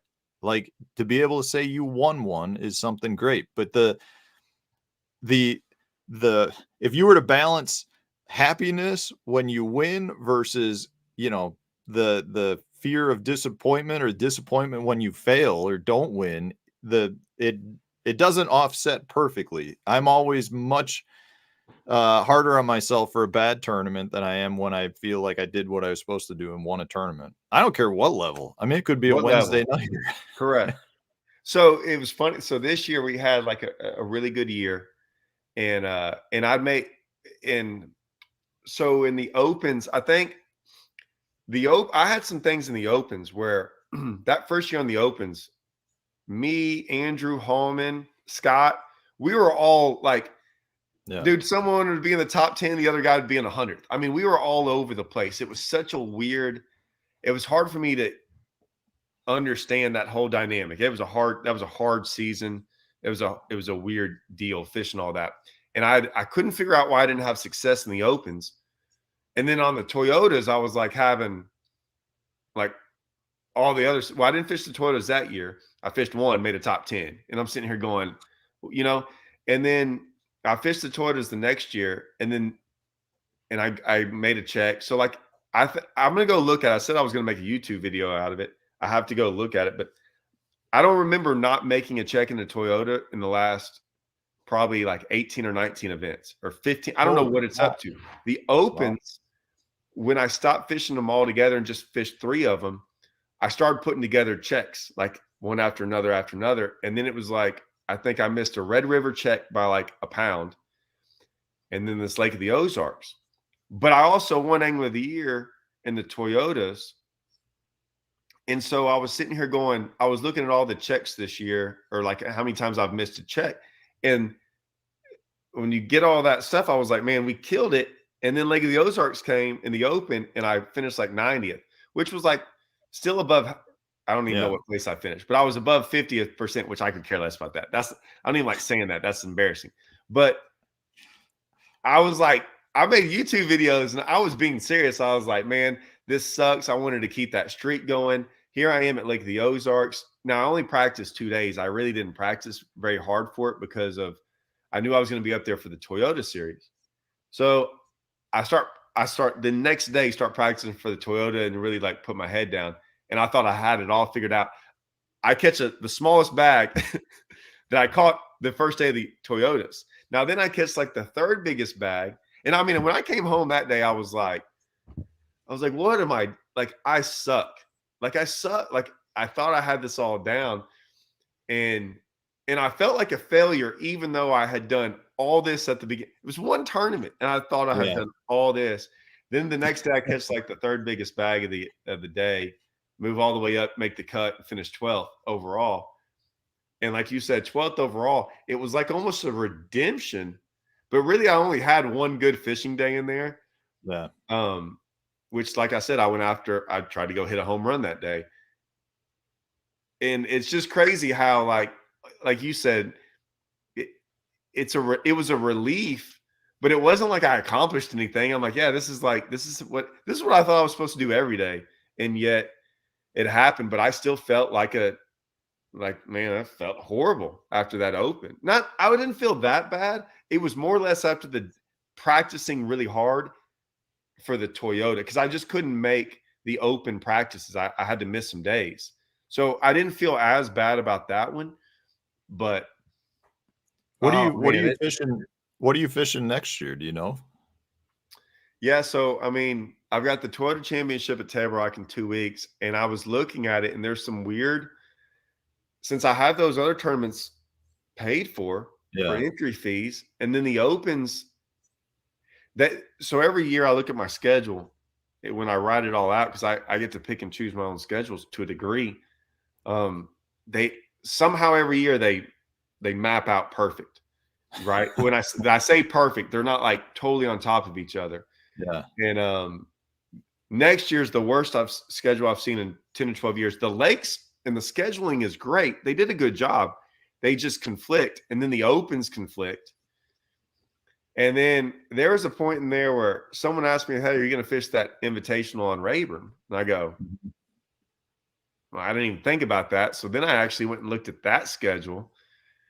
And then I know the NPFL, I looked at all this stuff, and as of right now, but I have a fishing partner, me and Russell. I owe it to him to talk to him about some things, because he'll Yeah. give me the green light and be like, hey, I can fish a couple of these on my own if I have to. There's only one circuit that only allows him, he can't fish by himself. But Yeah. so I don't know, man. I'm going to fish. Can you I'm get a going to fish sub? those for right now. The ones I've set up for, I just don't know what I'm doing with the Toyotas I'm going to fish the one set of Toyotas, but after that, the opens, I'm trying to finagle and see if I can see how I can work that out. All 9 of them? No, no, no, Oh, never. That's why someone way on here, someone asked, um, I will fish the opens if someone comes up to me and says, "Hey, we will pay for all we have." Well, let me get into that. Someone asked us about like, is a classic like, is that a goal of yours or mine? And it brought me back to there's some guys on the elites that are trying to go for that classic, and I guarantee when they win, it's going to be it's going to be a relief thing, not a yeah. it's not a like look what I just did. I would love to fish a classic. And this is probably gonna sound weird, but I wanna fish the classic more for the experience of being treated like a crazy cool angler. Meaning you talk like, all my buddies that have fished them in the past are like, "Yeah, you'll be in the hotel room and somebody knocks on the door and your wife gets to pick out like some piece of jewelry out of a thing." And they talk Yeah. about all this cool like behind the scenes type stuff that I don't think most people know happens, but the anglers get treated really well. Like, I mean, I think it would as much as I think it would be a total pain in the butt to have like our boats in a boatyard and have to take a bus from the hotel to boatyard and have everything planned out. I do think it would be a cool experience to go through that. And I'm so with from you. that standpoint, I absolutely want I mean, yes, I want to fish the event. I want to win the event and have that trophy as well. But the reality is like I just want to that's another bucket list thing, right? I want to say I did it. The reality now having qualified for BPT, I don't know if that's, gonna be something that, Yeah. ever comes to fruition. I mean, I did I mean, I am looking at fishing, I don't know what division of the opens, but there's basically a northern division, that's Leech Lake, Mississippi River, and Lake St. Clair, and if you were to win one of those, you could get your invite. But then it just goes back to what we were saying, winning is hard, and at that point, I'm fishing 3 events that have the worst payouts in fishing just to have that shot to make, the Bassmaster Classic. So the question is that worth, potentially probably having a losing season? Even if you cash checks, you're still losing money, right? In that, unless they're Well, yeah, basically I top mean, 10. yeah, I mean, I top 10 this last one. I mean, if you make checks in all three of them, you'll come out a little bit depending on I mean, like I talked to Miles Berghoff it after depends he on where you live though. yeah. Well, he cashed at Watts Bar and stayed at his house, and I think the check was only like 23 or 2,400 bucks, Not so well, for like a 30 something or 20 something. no, I I don't the thought point is, like, at that yeah. point, you might break even. Say if you don't top 10, you're and you cash in all 3, at best, you're probably breaking If even, you don't top which 10, yeah, I top 10 at Toledo but and that's made that's that's break even for 3 weeks worth of work as well that you're not getting paid for, meaning, that's 3 weeks worth of time I could be doing something oh else yeah, to okay. potentially generate some income, but I didn't get to practice for 3 weeks. 3 no, individual 3 weeks, yeah, but all 3 yeah, yeah, tournaments, I'm saying, yeah, so, like, technically, I don't view that as even if you break even, I don't view that as no, a good business endeavor, right? no, I don't fish to break even. No, But the question is, in my head, maybe I fish those 3 being that, I like all 3 fisheries, they'd be fun places to go fish, and if I happen to, crack one off and win one, I get a classic invite. I mean, that would be awesome. It's just a matter of is it worth that investment in time and money to fish those 3 tournaments? and from a YouTube standpoint, like I can do some stuff with YouTube from the opens. I kind of stay in that world. I do like staying in both worlds, like staying in the Yeah. MLF world with the Toyotas and the open world with BASS. Like I do like that part of it.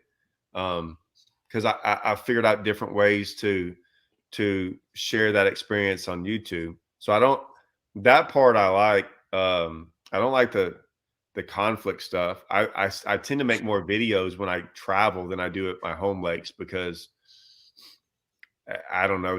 I don't know if I don't find it in. There's just usually more of a story when you travel and fish those for me. Yeah. So I just like those things.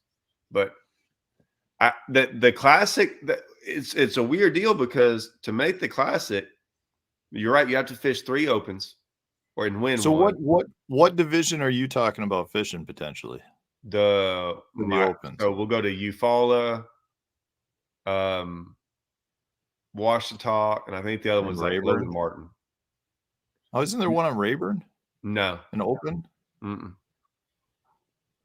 I know there's an invitational out there. I thought there was one There's like Invitational in illegal or January. something. There's Hmm. Invitational in So January, so but would you be fishing that open division then with the idea that you're fishing just for a classic? I don't fish. No, I I do them for. Honestly, I do it for. I do everything for money. I do almost none of it a for a chance at money. So I know that sounds. what's that division is what? You follow Oklahoma, what else? You follow it, Washita and Logan Martin, And and you so feel like those 3 are money-making endeavors for you? well, I feel like over my 20 years experience, as long as I fish tournaments, I'll make money. Like I make money in the Toyotas every year, and I don't win them every year, but I make top tens in so many of them, like a top 10 almost every single year. Or so like this year, I made a top 10. I mean, I came in second at Darnell, so that was a pretty big lick. And then I got Angler of the Year money, and then I made a check in both the other events, and now I'm getting to go to a championship for free on Table Rock, where I probably have 5 top tens. So Okay, so the but looking at championship's a big deal as well because I made a top 10 in the championship the last 2 years. The first year I made 14,000 free entry, and then last year I made 22,000. Now that's not without like incentive money. So like yeah, that's good. you go fish a free tournament, and I mean I guess I know I had to make a top 10, but it has, like I said, I've grown to this accustomed to the fact that I'm probably going to make a top 10, and if I fish enough opens or Toyotas throughout the year to offset that. Now, where I look at it as there's a big difference between making a top 10 6 hours away, and it's not because I know the lake better, but me traveling to Harris Chain that's 20 hours away, and and now we're talking $2,000 more expenses. So that's when I tell people it's not worth it when you have to travel that much further. I'm not saying I couldn't make a top 10 at Harris Chain. It's just the risk is not worth the reward. But that's why I Yeah. say, depending on where those events are, that's why I'm not really keen on the opens this year. Luckily, I've been to Eufaula last year. This was the first year I'd ever been to Lake Eufaula, and I finished 18th. So I feel like I at least have been there, like what me and you were talking about earlier about knowing Yep. venues. I've been to Washita for the Forest Wood Cup, so I've at least been on the lake. So there's two, and I think is it Logan Martin or Martin Lake or We Smith? were at we fished Martin a few years ago, See, I don't know but if that's if that's not Logan Martin. Those are different. so. It's Mount. It's I'm pretty sure those are different, yeah. yeah. Smith is it? I don't know which one it. So I got to go ahead and look see which one it even is. Um, Yeah. but I feel like the opens, like, if you're not fishing to get into the elites, I have such a hard time with the opens. I mean, I have totally a hard agree. time with the opens even for the guys trying to make the elites, but, like, to have a 60 I think it's a 65% payback, no championship, like, 44 top 40 out of 225 guys get a check. I mean, it's pretty ridiculous, And and they that's the they hold issue I that have, like carrot. oh, yeah. That classic carrot is what they hold up there, and people fall for it Well, constantly. I think that carrot after this season, that carrot's not quite the same as it used to be. I really Well, think they're gonna have some trouble next year well, if I they don't keep think it's everything the yeah, same. I don't think it's the carrot. I think the 70 guys that went and fished all 9 of them thinking I already did all that. So I already knew exactly what it's like. Uh Yeah. and I would I have done it again? Like I said, I wasn't gonna do it on my own dime, but I think and some of those guys probably got sponsored to do it and stuff like that. I think a lot of them look up and go, wow, that was a big year I wasted. Yeah. I mean, Yeah. I you waste a year. I don't like wasting tournaments, much less a year.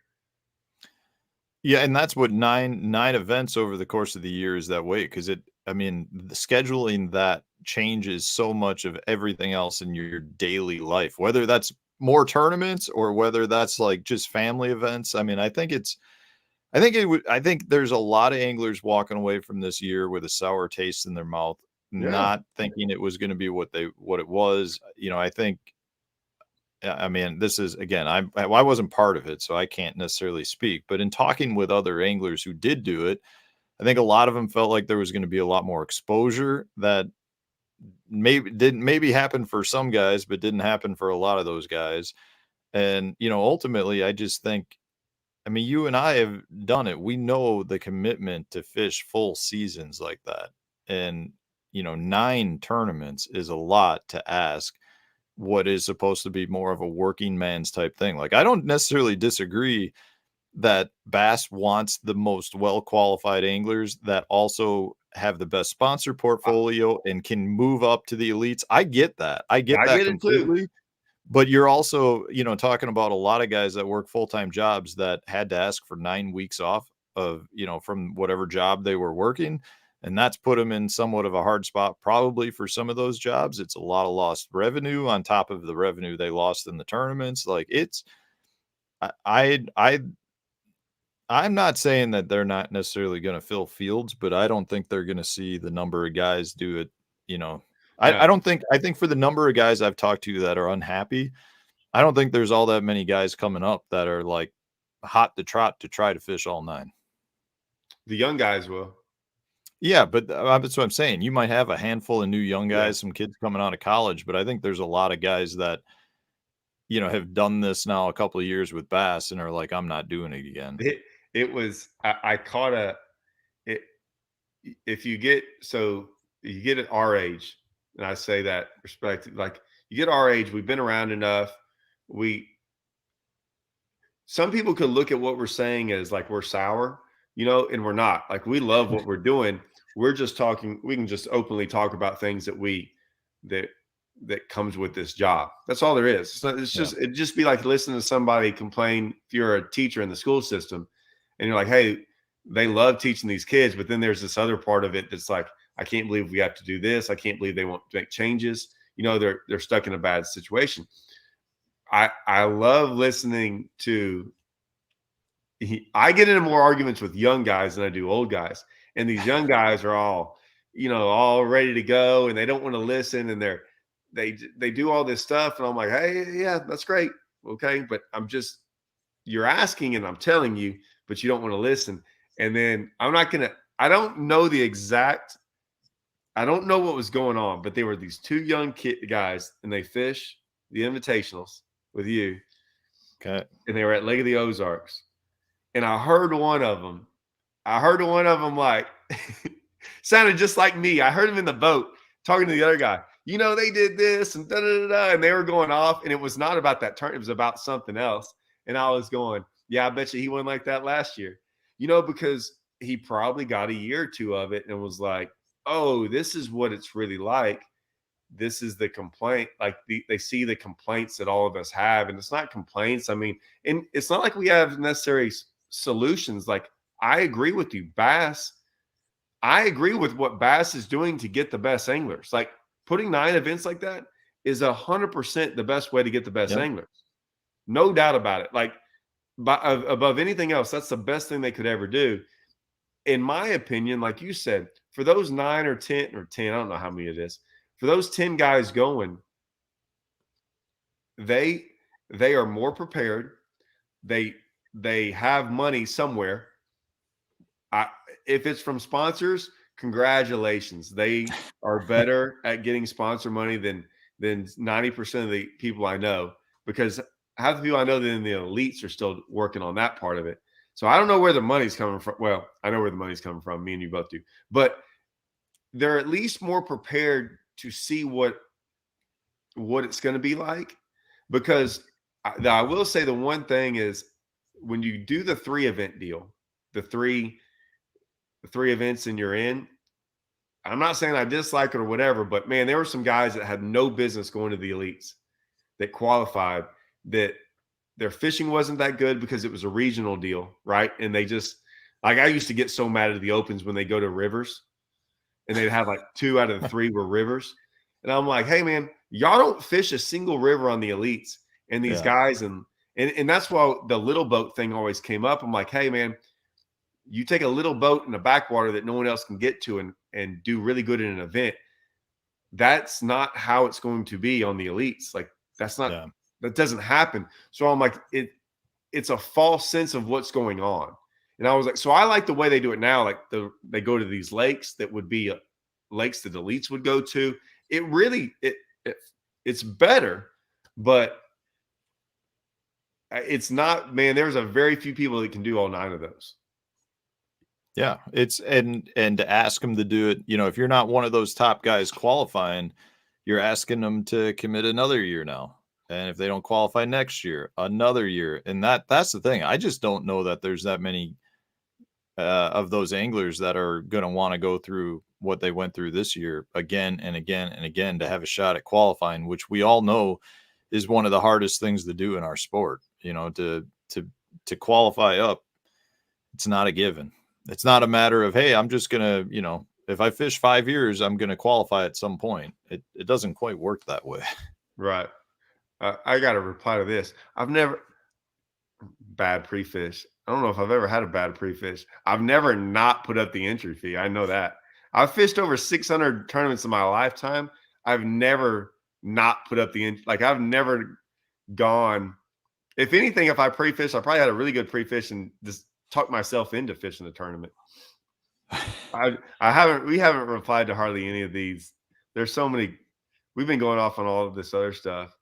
There's so many good comments. It was really, they figured out.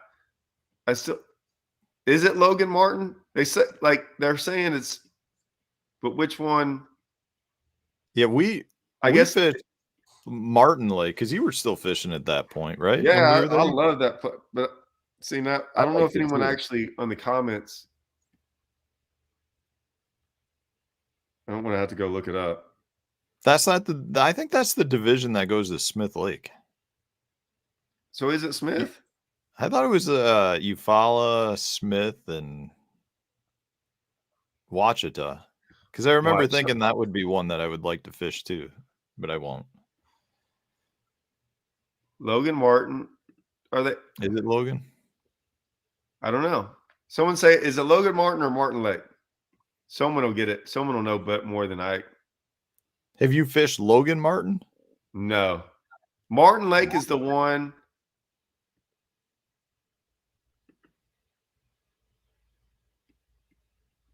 We'll see. So it's Logan Martin. So I guess it's Logan Martin. Which I have There not. you go. New body of water for you. Bassmaster Open. Well, I haven't even signed up for it yet. I don't think we can sign up, Pant. I don't know. Yeah, you know what? I mean, we haven't heard anything about anything. Even with the invitationals, I got a text the other day from MLF saying the invitational sign up was going to be next week, I think, or not. I don't know if it's a sign up. They said invites were going out for next week for the invitationals, and I was like, we don't even know the rules. Like, I heard all these rumors, things would be changing, and blah blah blah, which we hear every year, but it's like, how can the invites go out? I guess the invites can go out if there's no sign up day. There needs to be a championship with that, though. I think all these circuits, I think the opens need to have a championship. Don't. Yeah, it just costs them money. I'm all for it. Yeah. I'm looking at all the. I guess it's Logan Martin. I've never been to Logan Martin. or Lake Martin. What are they? Lake Martin is by Auburn. Okay. I don't know. I don't know. I'm not really worried about it either way. I kind of thought, I told Russell, or I was like, I'm going to tell him this. I'm like, hey, look, so there's a lake. I don't know what we're going to do on the scheduling part, but I was like, hey, if I can fish those lakes, I won't get to practice back home. And then I have to drive all the way back, which is not a big deal. So the Washita is the first one in February. And if it's a Thursday, Friday deal, and I would only miss it if I make the top 10. And so I would get to come back home and fish that event. So they're not necessarily on top of each other. Yeah. And so, but if I want it, I would just go fish, or not if I want it, depending on if I didn't make the top 10, then I could go fish the next one. And even if I made the top 10, he wouldn't be screwed out of this tournament. Cause like I said, you're only allowed one sub. So there's just little things like that. So I'm still planning on fishing them, because the Washita one, I feel like that one's not that far away. That'd be a good tournament. Like, I think that'd be a fun one to fish. Yeah. But like I said, well, does Russell doesn't want to fish anything anymore? Well, he enjoyed, like, dude, his business, that he tried to run his business and fish the tour. And I know how hard it was on me just focusing everything on the tour. Yeah. His business is 20 times more important than that tour. And so I think the tour and everything just put a bad take. Like, you know what I'm saying? Like, he had built that up. I mean, it's his business. You know what I'm saying? So he can me and him can win Angler of the Years, make some money, win some boats, do some things. He's not traveling. He doesn't have to travel that far. He already travels for his job anyways. But man, yeah, it was nice not traveling too much this year. I'm telling you, man, like guys were doing things. Well, the hardest part is like those guys, and I try to explain it to some of these guys. They're going to go fishing open somewhere, right? And they're going to go drive 10 hours away, and it's going to happen. They're not going to do that good. And then we're going to have some tournament back home where we make a top 3, win 8 or 10 grand or something. And they're like, yeah, man, we stayed at our house. We practiced one day, went out and fished tournament. Didn't even win, but just did good and won 4 or 5 grand a piece. And are back in home on Saturday night. And they're up there, they're going to be calling up there, Florida, 20 hours away on a delay. And now they all have to fish Friday and Saturday. And so and then they don't get a check, or even the worst is they get a check, right? They do good. So it makes you feel like you did something, like you finished in the top 40. So you finished 33rd, you beat almost 200 guys. And you're like, yeah, as I drive home putting gas in the tank, I'm losing money this weekend. What'd you do? I'm like, yeah, I practiced one day, had a phenomenal day, had fun. It wasn't like, I like to have fun when I fish. Like me and Russell had a blast, came in 3rd, won a bunch of money. Yet Saturday evening, I'm hanging out with the family, doing whatever. And you've been gone for 10 days. Won a check, wasn't that much fun, did a whole bunch of work and lost money. Dude, do that one time and it will make you do it 9 times, but do it one time and it will make you rethink about doing any of this. I mean,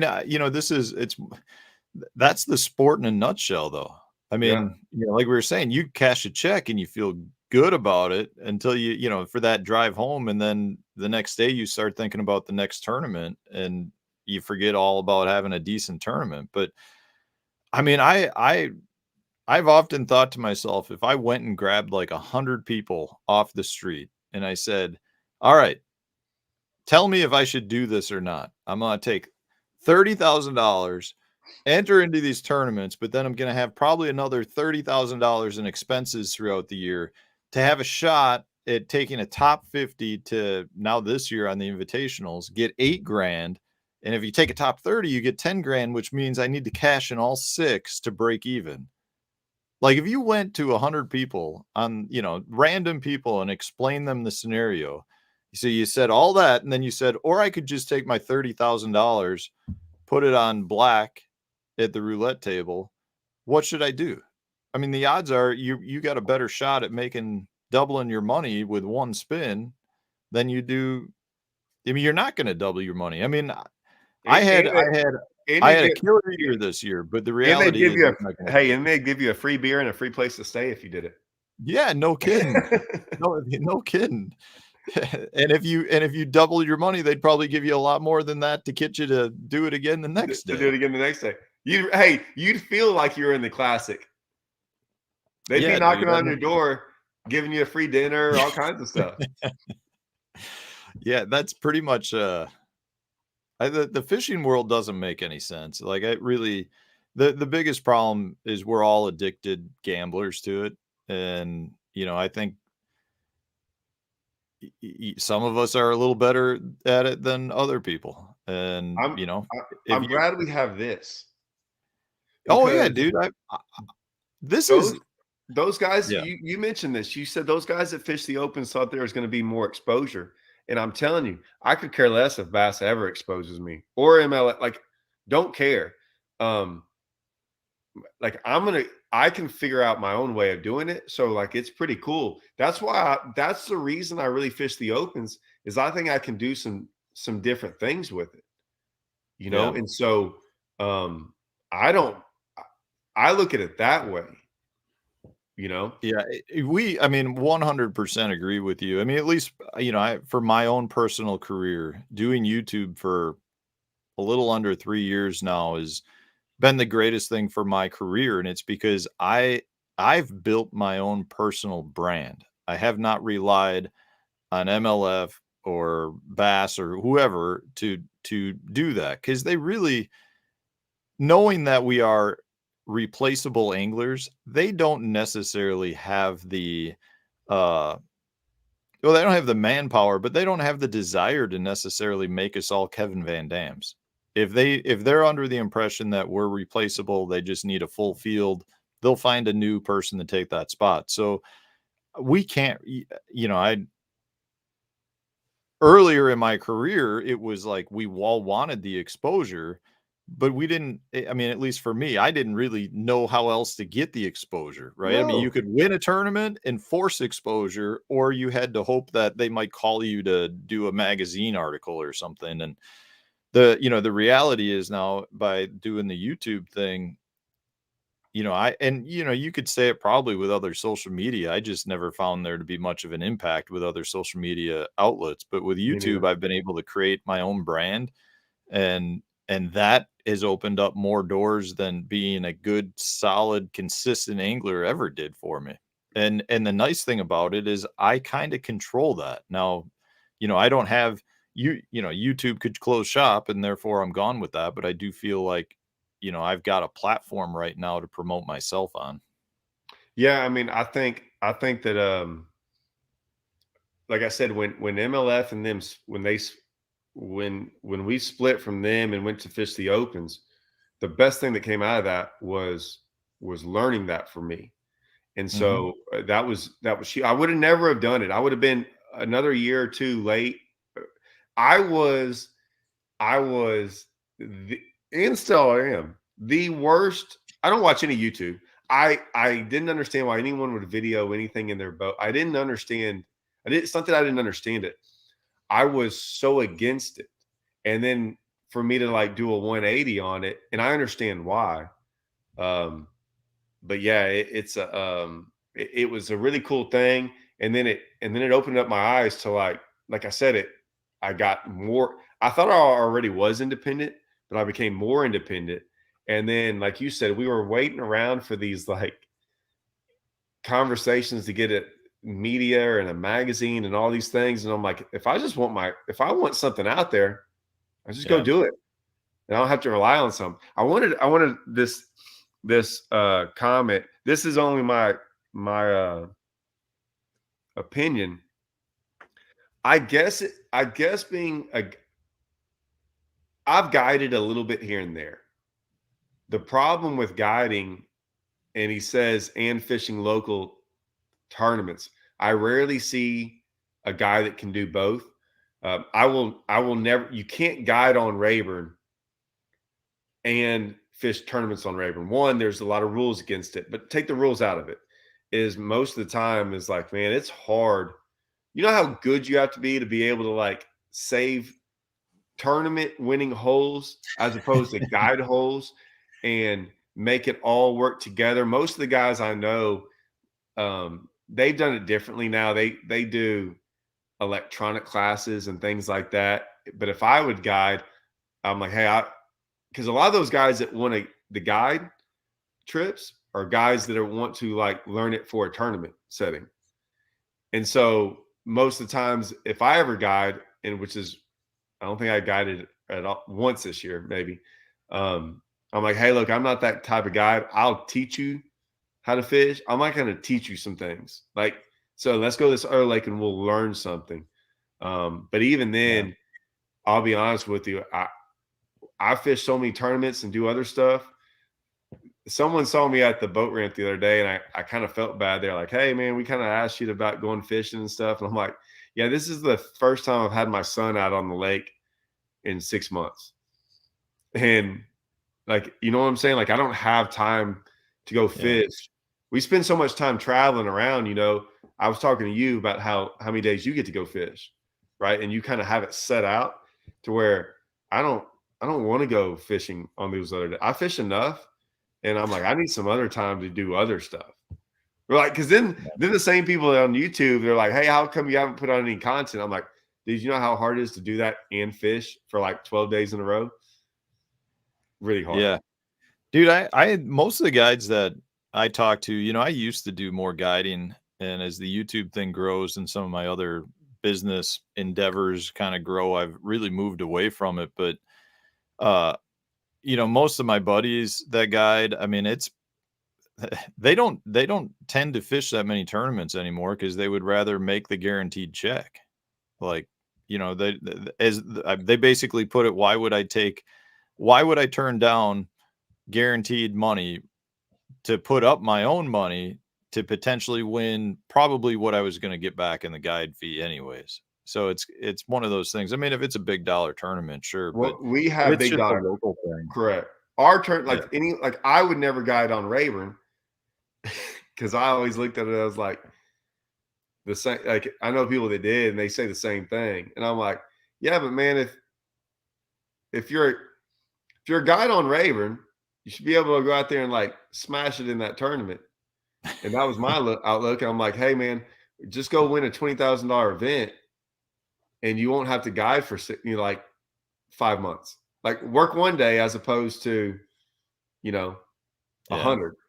And that was always my outlook on it. And I was like, no, I'll just go ahead and take that chance and not have to guide and get to go fish.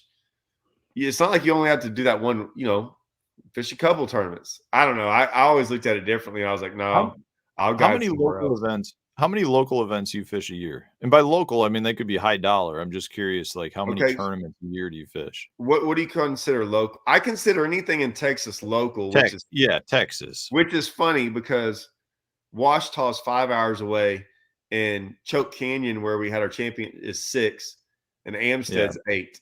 So like I still consider Well, anything how many did you fish this year? tournaments. Yeah. Um 4, 5, 6, 7, 8, 9, 10, 11. Oh, just local stuff, not opens and Toyotas. No, no, everything. Um 5, 6, 7, 8, 9, 10, 11, 12, 13, 14, 15, 16, 17, 18, 19, 20. I probably missed one. 20. That's a lot of Now, herbs. no. So watch this. You ready for this? The smallest amount of tournaments I've probably ever fished in the last 15 years. Wow. The smallest number. For 10 years, get this, for 10 years, I averaged 42 to 45 tournaments a year. That's insane, They dude. want That's to a talk like lot of so events. I don't like to hear much when people talk about, like, there's some things that get me very hot because I'm like, there was a guy one time, there was a guy one time, I don't care if he gets mad if he hears it. Uh, we were talking and he was a younger kid and this stuff, and he makes this comment to me and he said he got this sponsor deal and he said, I'll never forget it, man. Makes me mad. He's like, man, I was like, how did you get that sponsor deal? And his comment, I mean, looked at me dead in the face and was dead serious about it. He was like, man, I got this, but man, he just knew how much I loved fishing. And I looked at him, I'm like, huh? And I mean, like, you got to know me. I was like, what did you just tell me? He's like, man, like, you don't understand how much I love fishing. And I'm like, dude, you ain't fished 45 tournaments a year for 10 years. For fishing the smallest tournament in the world to make $100 that weekend, as opposed to like, you have no clue what I've given up to fish and how hard and all this stuff to like make. And you're gonna go, oh, he could tell I love fishing, and you're getting everything paid for and travel around and do all this. And I'm like, I was like, hey man, moving forward, I don't think I would ever tell that to another fisherman for the rest of your life, because that You possibly told won't go over you well. told him that? Oh yeah. Oh dude, I have no problem telling people something like that.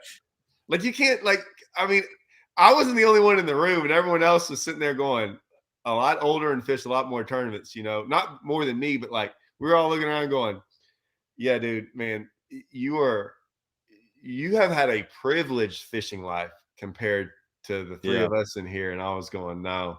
So yeah, I've fished a lot of tournaments. So 20 to me is like, yeah. 20 is That's nothing. what that's what I mean, when I was fishing local stuff before the big stuff in the first couple of years, I was doing probably 20 to 25.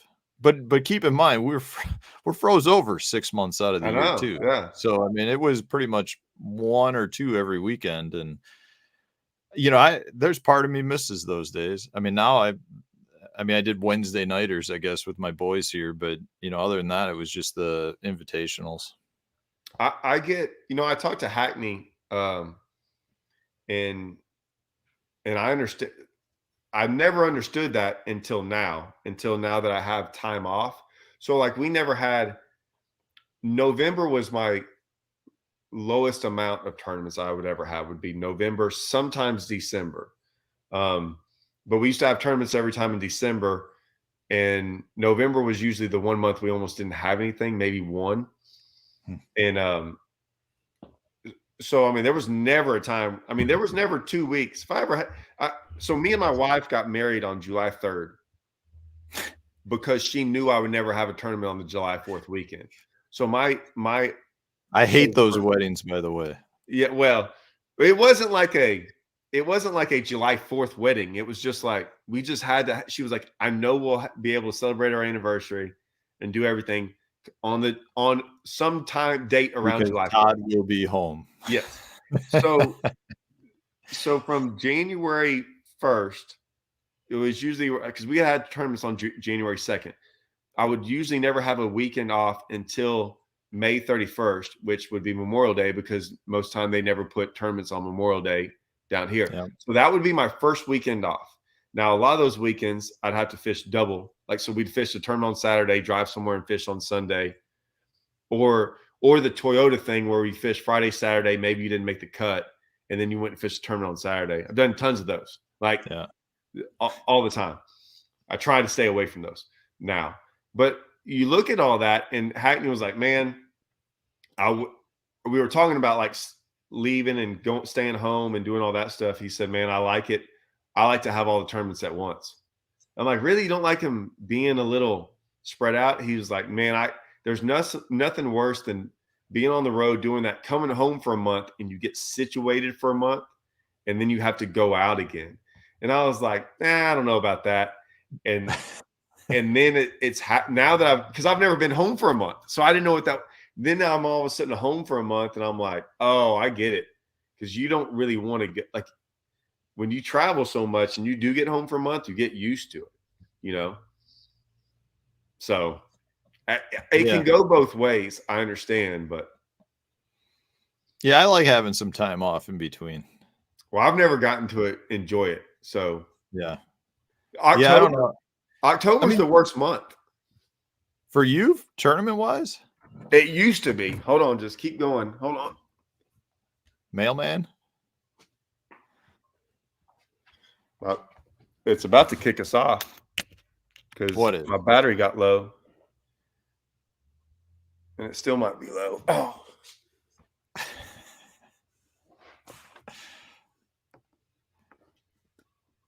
My my wife would never have allowed me to get married on 4th of July. Just for those of you watching that would be interested in that fact. why? I gotta tell you, Todd, like, the Memorial Day, 4th of July, and Labor Day for me are straight up go to the cabin. Those are cabin weekends. Like, No, it is go now. No, that's what I'm saying. Like, I don't mind doing it, but like, I'm just telling you, like, she knew that we don't go celebrate. that was I mean, honestly, it was good planning on her part. Oh, it was. Like, that's a good decision. You know, you set that date in advance, you know you're not gonna have tournaments on it, so you don't have to reschedule or have angry Todd because he can't fish a tournament. No, it was like now it wouldn't have mattered, but back then, yeah, like it's great. Would But would we're you have not. sched would you have scheduled the, wedding to start at, like, say, 5 instead of, like, 2 or 3 if you did have a tournament on that day? Like, No, would you no, fish it? no. I'm a guy who would have missed. No, I've missed a lot of weddings in my life, like a lot. I mean, when you fish that many tournaments every weekend, Yeah, dude, I didn't hardly go to any weddings, funerals. I didn't. It was a tough thing to explain to people too because um it was hard because my wife understood. She'd been with me forever, but like she was like, "Hey, I know when you go do that, you're like, hey, can't you just miss this one?" Well, I could miss, but that was my back then when you're fishing such not smaller events, but you can't. You have to like fish so many of them because you're gonna win some of them, and that might be the one you don't win, or and it it's not screws like you up you're for the points. yeah, it's not a guy trip either. It's not like you're missing out on $500. You could be missing out on 20,000. And Yeah, so you never know when that is. So now everyone I know is married, so it doesn't matter. I don't have to worry about weddings. But yeah, I mean, we are not the big anniversary. We're not those big people on birthdays and anniversaries. Like we'll do all that stuff. Like me and my wife can be like, hey, we got stuff going on July 10th. Let's go celebrate. Like we don't care. It's yeah. to me, I've always looked at all that stuff. It's a day, like my birthday. Like I don't like I'm like, hey, it's still one day out of the year. It doesn't matter really when you celebrate it. Yeah, I tend to agree with you on that one. It's one of I think it takes a special wife to put up with us, though, Oh for so yeah. many different reasons. You got okay. This I We shouldn't say this. We I don't want to say in the word train. We train them in a good way that they become some of the most self-reliant. I know I'm not. We don't do it because we intentionally do it. They usually become some of the most self-reliant, independent, strong women because they have to deal with us. So we're not doing that on purpose. They tend to have to figure that out because of we're gone. I mean, how many times have you left the house and like something go wrong with the house and they have to like figure it out and like they do a really good job of it. Like, I mean, I kind of feel like I should take the 5th on this, but yeah, dude, I mean, yeah, my wife runs the house. Like, that's what I'm I'm saying. like, before tournament time comes, I mean, I'm busy that week ahead of time getting stuff ready, packing, doing lake study, blah, blah, blah. I don't worry at all about what the house looks like when I'm gone. No, Meaning, they do you know, good. like the kids have all kinds of stuff going on. It's, you know, it's selfishly, you know, it's not my problem, I guess, when I'm No, gone. like And I come like, and I'm sure that's one of the reasons why there's like such high divorce rates in fishing. But well. Well, okay, so we'll get into this, and then we can roll. I get a lot of people ask me. This is my best advice I can give anyone. Okay, I've never given this advice out. I should do a whole video on this, but this is what I would tell anyone, because everyone's like, how did you get a girlfriend, or how did y'all stay in a relationship, all this stuff. I was like, here it is. Here's what most people do. Okay. And you should agree with me. Most of the guys that fish a lot. They find a girl and they put the girl, oh, this sounds bad, but you'll understand. They put the girl first, right? And then fishing second. And I tell everyone, I'm like, hey man, this is what happens when you do that. You find her, she doesn't know anything different. And so you're putting her first, you're doing all these things, and you've put fishing aside for the time being. Then all of a sudden, right? So they don't like, she asked them to go somewhere, you go and they get out of a tournament, they don't fish it, all that stuff. I don't do any of that. Like as soon as she didn't even know what fishing was. She was a college we met in college. She was a college volleyball player. She's like, hey, I got this game. I'm like, yeah, I won't be able to make it. She's like, what? I'm like, no, I got this tournament. And then like things would pile up, like events. She would be like, are you not going to be able to make it? I'm like, no, I got a tournament. Right. And she started to understand, like, I knew in her volleyball, like her volleyball came first before everything, right? When she played. So it was fine with me. I didn't care. It didn't take her very long. She understood that fishing, like it wasn't just for fun. It was also a job. So from an early get on, she knew that was a priority, it wasn't like I was choosing fishing over her. I was choosing fishing over everything to a degree. And then I would find all these other times to work her in, right? So all that stuff. So she understood that. Well, as moving forward, and this is why I said train, because we don't train them. They adapt to our way of life. They don't know any different. They don't know. And so like all of a sudden, a month or two later, like, they got something going on, like, hey, you got a fishing tournament? I'm like, yeah. And then their parents are like, why didn't he come? And she's like, it's not a big deal. He's got to go do that. Yeah. It becomes their way of life and they're cool with it. And then they understand it. And then they also look up and like, hey, you're also home a lot, where a lot of other guys have to work every day and you're home this time. So like, it's all relative. Well, I always tell everyone, the problem is y'all do all that. And then y'all get married to her and then want to start fishing hard again, a bunch again. Yeah. Well, she's not used to that. And so I blame the guy every time. I said, no, you did one thing all this time, got married, and then went back, right, to this way. She's like, well, I'm not used to that. Why did all of a sudden we get married and you change? And I was like, man, it's a way. I'm like, you screwed that up, not her. You changed. She didn't change. So I would blame it on the guy. Yeah. I would love to take like a toll on that to see like fishing, relationships that work and don't work. Cause I would agree 100%. Like the relationships that I see struggle are the ones where like the guy just starts fishing more tournaments. And then like, she's like, but I liked it the way it used to be, and in my case, I was fishing 20 tournaments a year. And I missed a lot of functions that I'm sure Sarah would have liked me have been at early on. And, I still miss a lot of functions, unfortunately. And it bothers me more now than it did back then. But the reality is, like, we built the relationship around all we knew, meaning, she knew me as somebody that fished 20 tournaments a year. So she understood that. And the ones that really turn into trouble are like, a guy's fishing locally, all of a sudden decides he wants to fish the opens, and he's gone for 9 weeks out of the year and he's not making any money.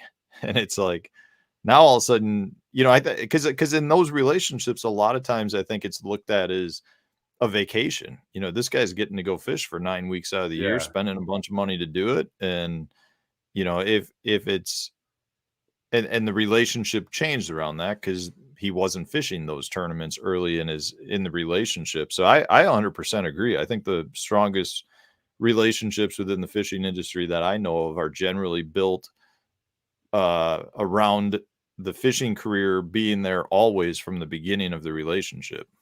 See, and like, if anyone knows me and Brittany, uh, I would say all this stuff right in front. Like she know, like obviously Watch I've out for those shoes. yeah no like obviously we've had this conversation 100 different times, and I mean I've told guys in front of her, and she's over there shaking her head like yeah, like I mean it's obvious. It's obvious why it works this way, and so I will say this though, and I said we're gonna go when you're gone, this was the hardest one that when I say they get so accustomed to us being gone that sometimes we come back and totally screw up the routine for them.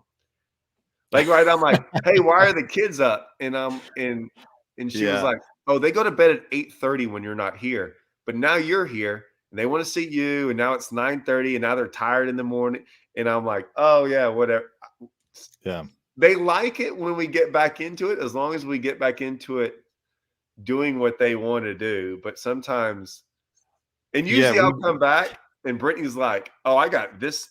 You can take them to practice and this and that. So it's fine." Yeah. It's hard. It's such a balance to make the relationship works and make all the, like keep careers going and everything. It really is a good balance, but it's one of those things where like I get back and there's part of me that wants to like celebrate because I'm home. Like I've been Right. gone for a week. I'm happy to see everybody. And then there's part of me that feels guilty that I've been gone for the week. So, like you just said, it's like, okay, is there a list of things that I need to do to kind of pull my weight around the house? And, whether that means I've got kid duty the next 2 weeks or whatever it is, it's I that honestly for me, being gone is like the hardest part about it. Like from a fishing relationship standpoint, I think it is tough on the family, whether that's kids and when my kids are 5 and 7, and it's like, man, I go for a week, I come back, I'm like, who are you? Like Oh, you look so different,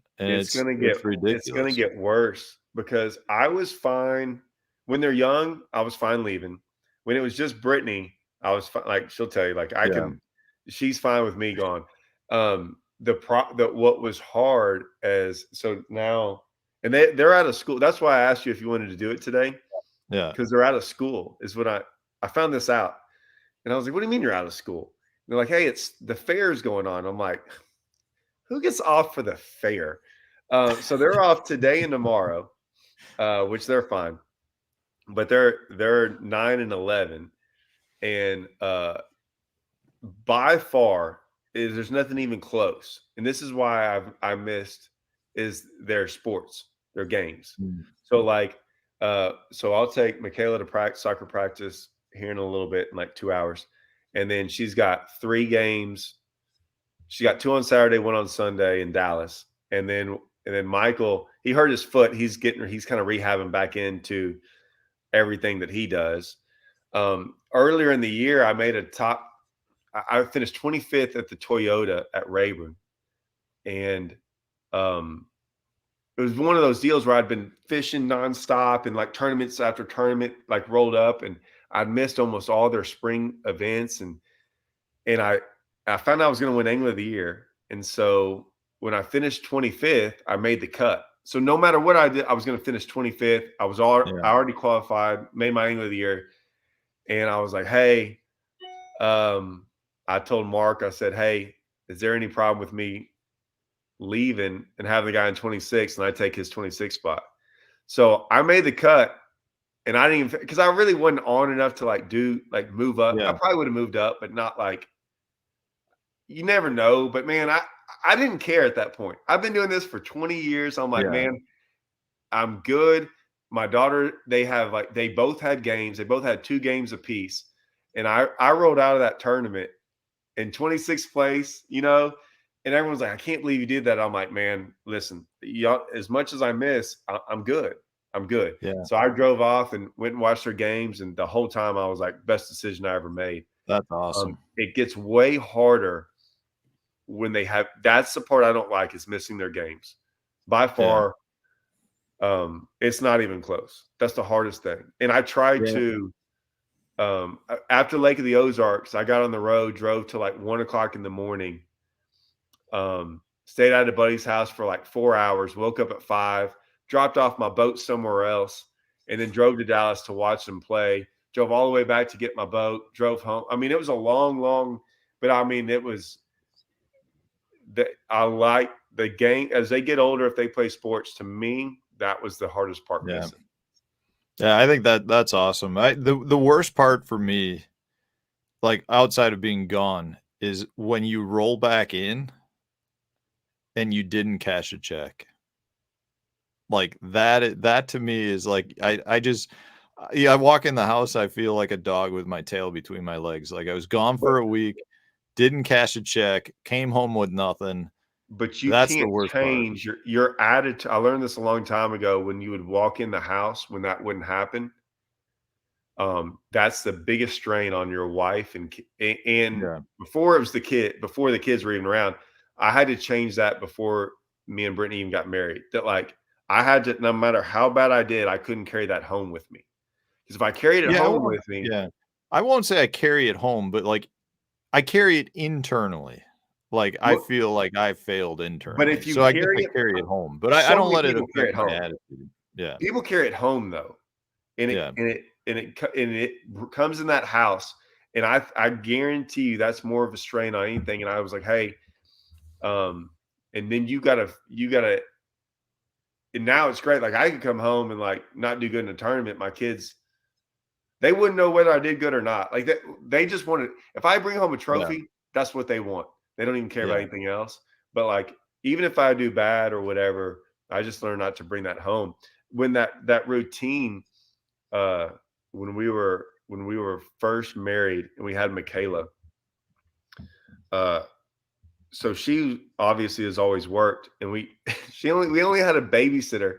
This is the cheapest one that would do it for 4 days of the week, and usually it was like a Monday or Tuesday. We wouldn't have one. This went on for like 3 years. I don't, and so anytime I was home during that week, I had I had Michaela. Yeah. We're talking at 8 weeks, 9 weeks. I mean, like I had it for like all day by myself, and which was okay. But like you said, there's a routine with babies. I mean, I Yeah. had like feeding them everything. I had it all down, and then I would go for 2 weeks, come back, and that whole routine changed. Now When the you were gone. formula was different, different cups, different feed, like it, and like oh, they can do that now. And so there were like things I'd have to watch for. That was the worst part of it all, was that like as soon as I would get it down, it would change. Yeah. And I was like, that was the hardest on me, was when she was young and I had to figure out those changes. And it would be like I'd get home like Sunday night at like 9:30, and then out the door she's like, oh, hey, by the way, this is all changed for you, good luck today. And I'm like, thanks. Yeah. Yeah, it's a lot harder when the kids get involved. When it was just husband and wife, that's not too bad. The kids change everything. But now they older, like mine are in there, I can just tell them to get out of the house, go play basketball or do something. I can't wait for that. Well, kinda. I mean, Oh I no, don't no, want it's that the to happen best. overnight, but No, I got I'm them looking trained, forward man. to it. They can go get their own lunch, right? I mean, they can go do everything. You've They got don't even everything need me. trained in your household, it sounds like. Yeah. Well, hey, I the kids trained is the greatest, man. They can take care of themselves for like 3 days, I think, on their own. Nice. Nice. Well, man, we're gonna do this again. Yeah, We'll try for dude. next This week. is I guess we have to invite Andrew, maybe, or yeah, Holman. I don't wanna feel like I'm taking anybody else's place, but I do enjoy the conversation very much. So We'll I would we'll love to do it again. maybe we'll get Andrew, and then halfway through we'll kick him off just to make him mad. You're in control on your end. Oh no, it was fun. We're gonna try to do this a bunch. I know if everyone wants it, comment. But me and Matt plan on doing this a bunch. We got Heck we yeah. got time. Love it. Yep. See, there you Speaking of go. kids though, Huh? what? We got some Make it a common thing. I like that. Yeah. There's some stuff. That's There's some stuff that we didn't even get. Oh, there's a bunch of stuff we didn't get into. We'll dude, get into we're it next that I time. mean, that's why I love doing, like, just BSing with other fishermen because there's so many different takes on it, and we hear so many different things in the industry. Like, I mean, I don't feel like we said anything we shouldn't have said, which is something I always wanna make sure I kinda have a filter on, but, the reality is, like, there's a lot more we could touch on for sure. Yeah, I don't mind things that um, I'm at a point now where I can say a lot of things and nothing can kind of come at me too hard. So, and I'm not trying to be, I've talked pretty harshly about organizations as a whole. Um, I won't say harshly, I say honestly. Um, and so far, most of them I think have been pretty cool. I haven't had really any bad feel. I mean, I've never said anything that's untrue. So, Yeah. like Well, it's hard to get mad when we're like, "Hey, the payout for this doesn't look very good." It's hard for them to be like, "Well, you're right." It's like 65 percentage. We didn't make up that percentage. yeah. Y'all did. As long as So, w as long as we're talking with stats and we're professional about it, yeah. I don't think it's a bad thing for anyone to be able to voice their opinion, Todd. No, and I we're think you not just like, need to respect both sides. yeah. Oh, That's what it I'm comes good. down to. All right. Well, uh, Awesome. hopefully next week. I don't know if the same Yeah, day, but man. we'll figure it out.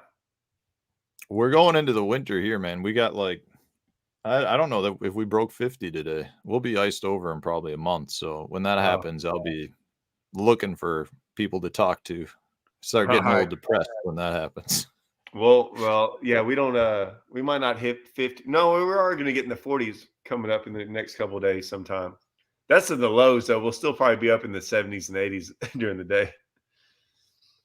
It's not fair. I need I to know. move. All right. All right, dude. I gotta go get the boys now that we're All right. talking about it. Sounds good, We'll man. see ya.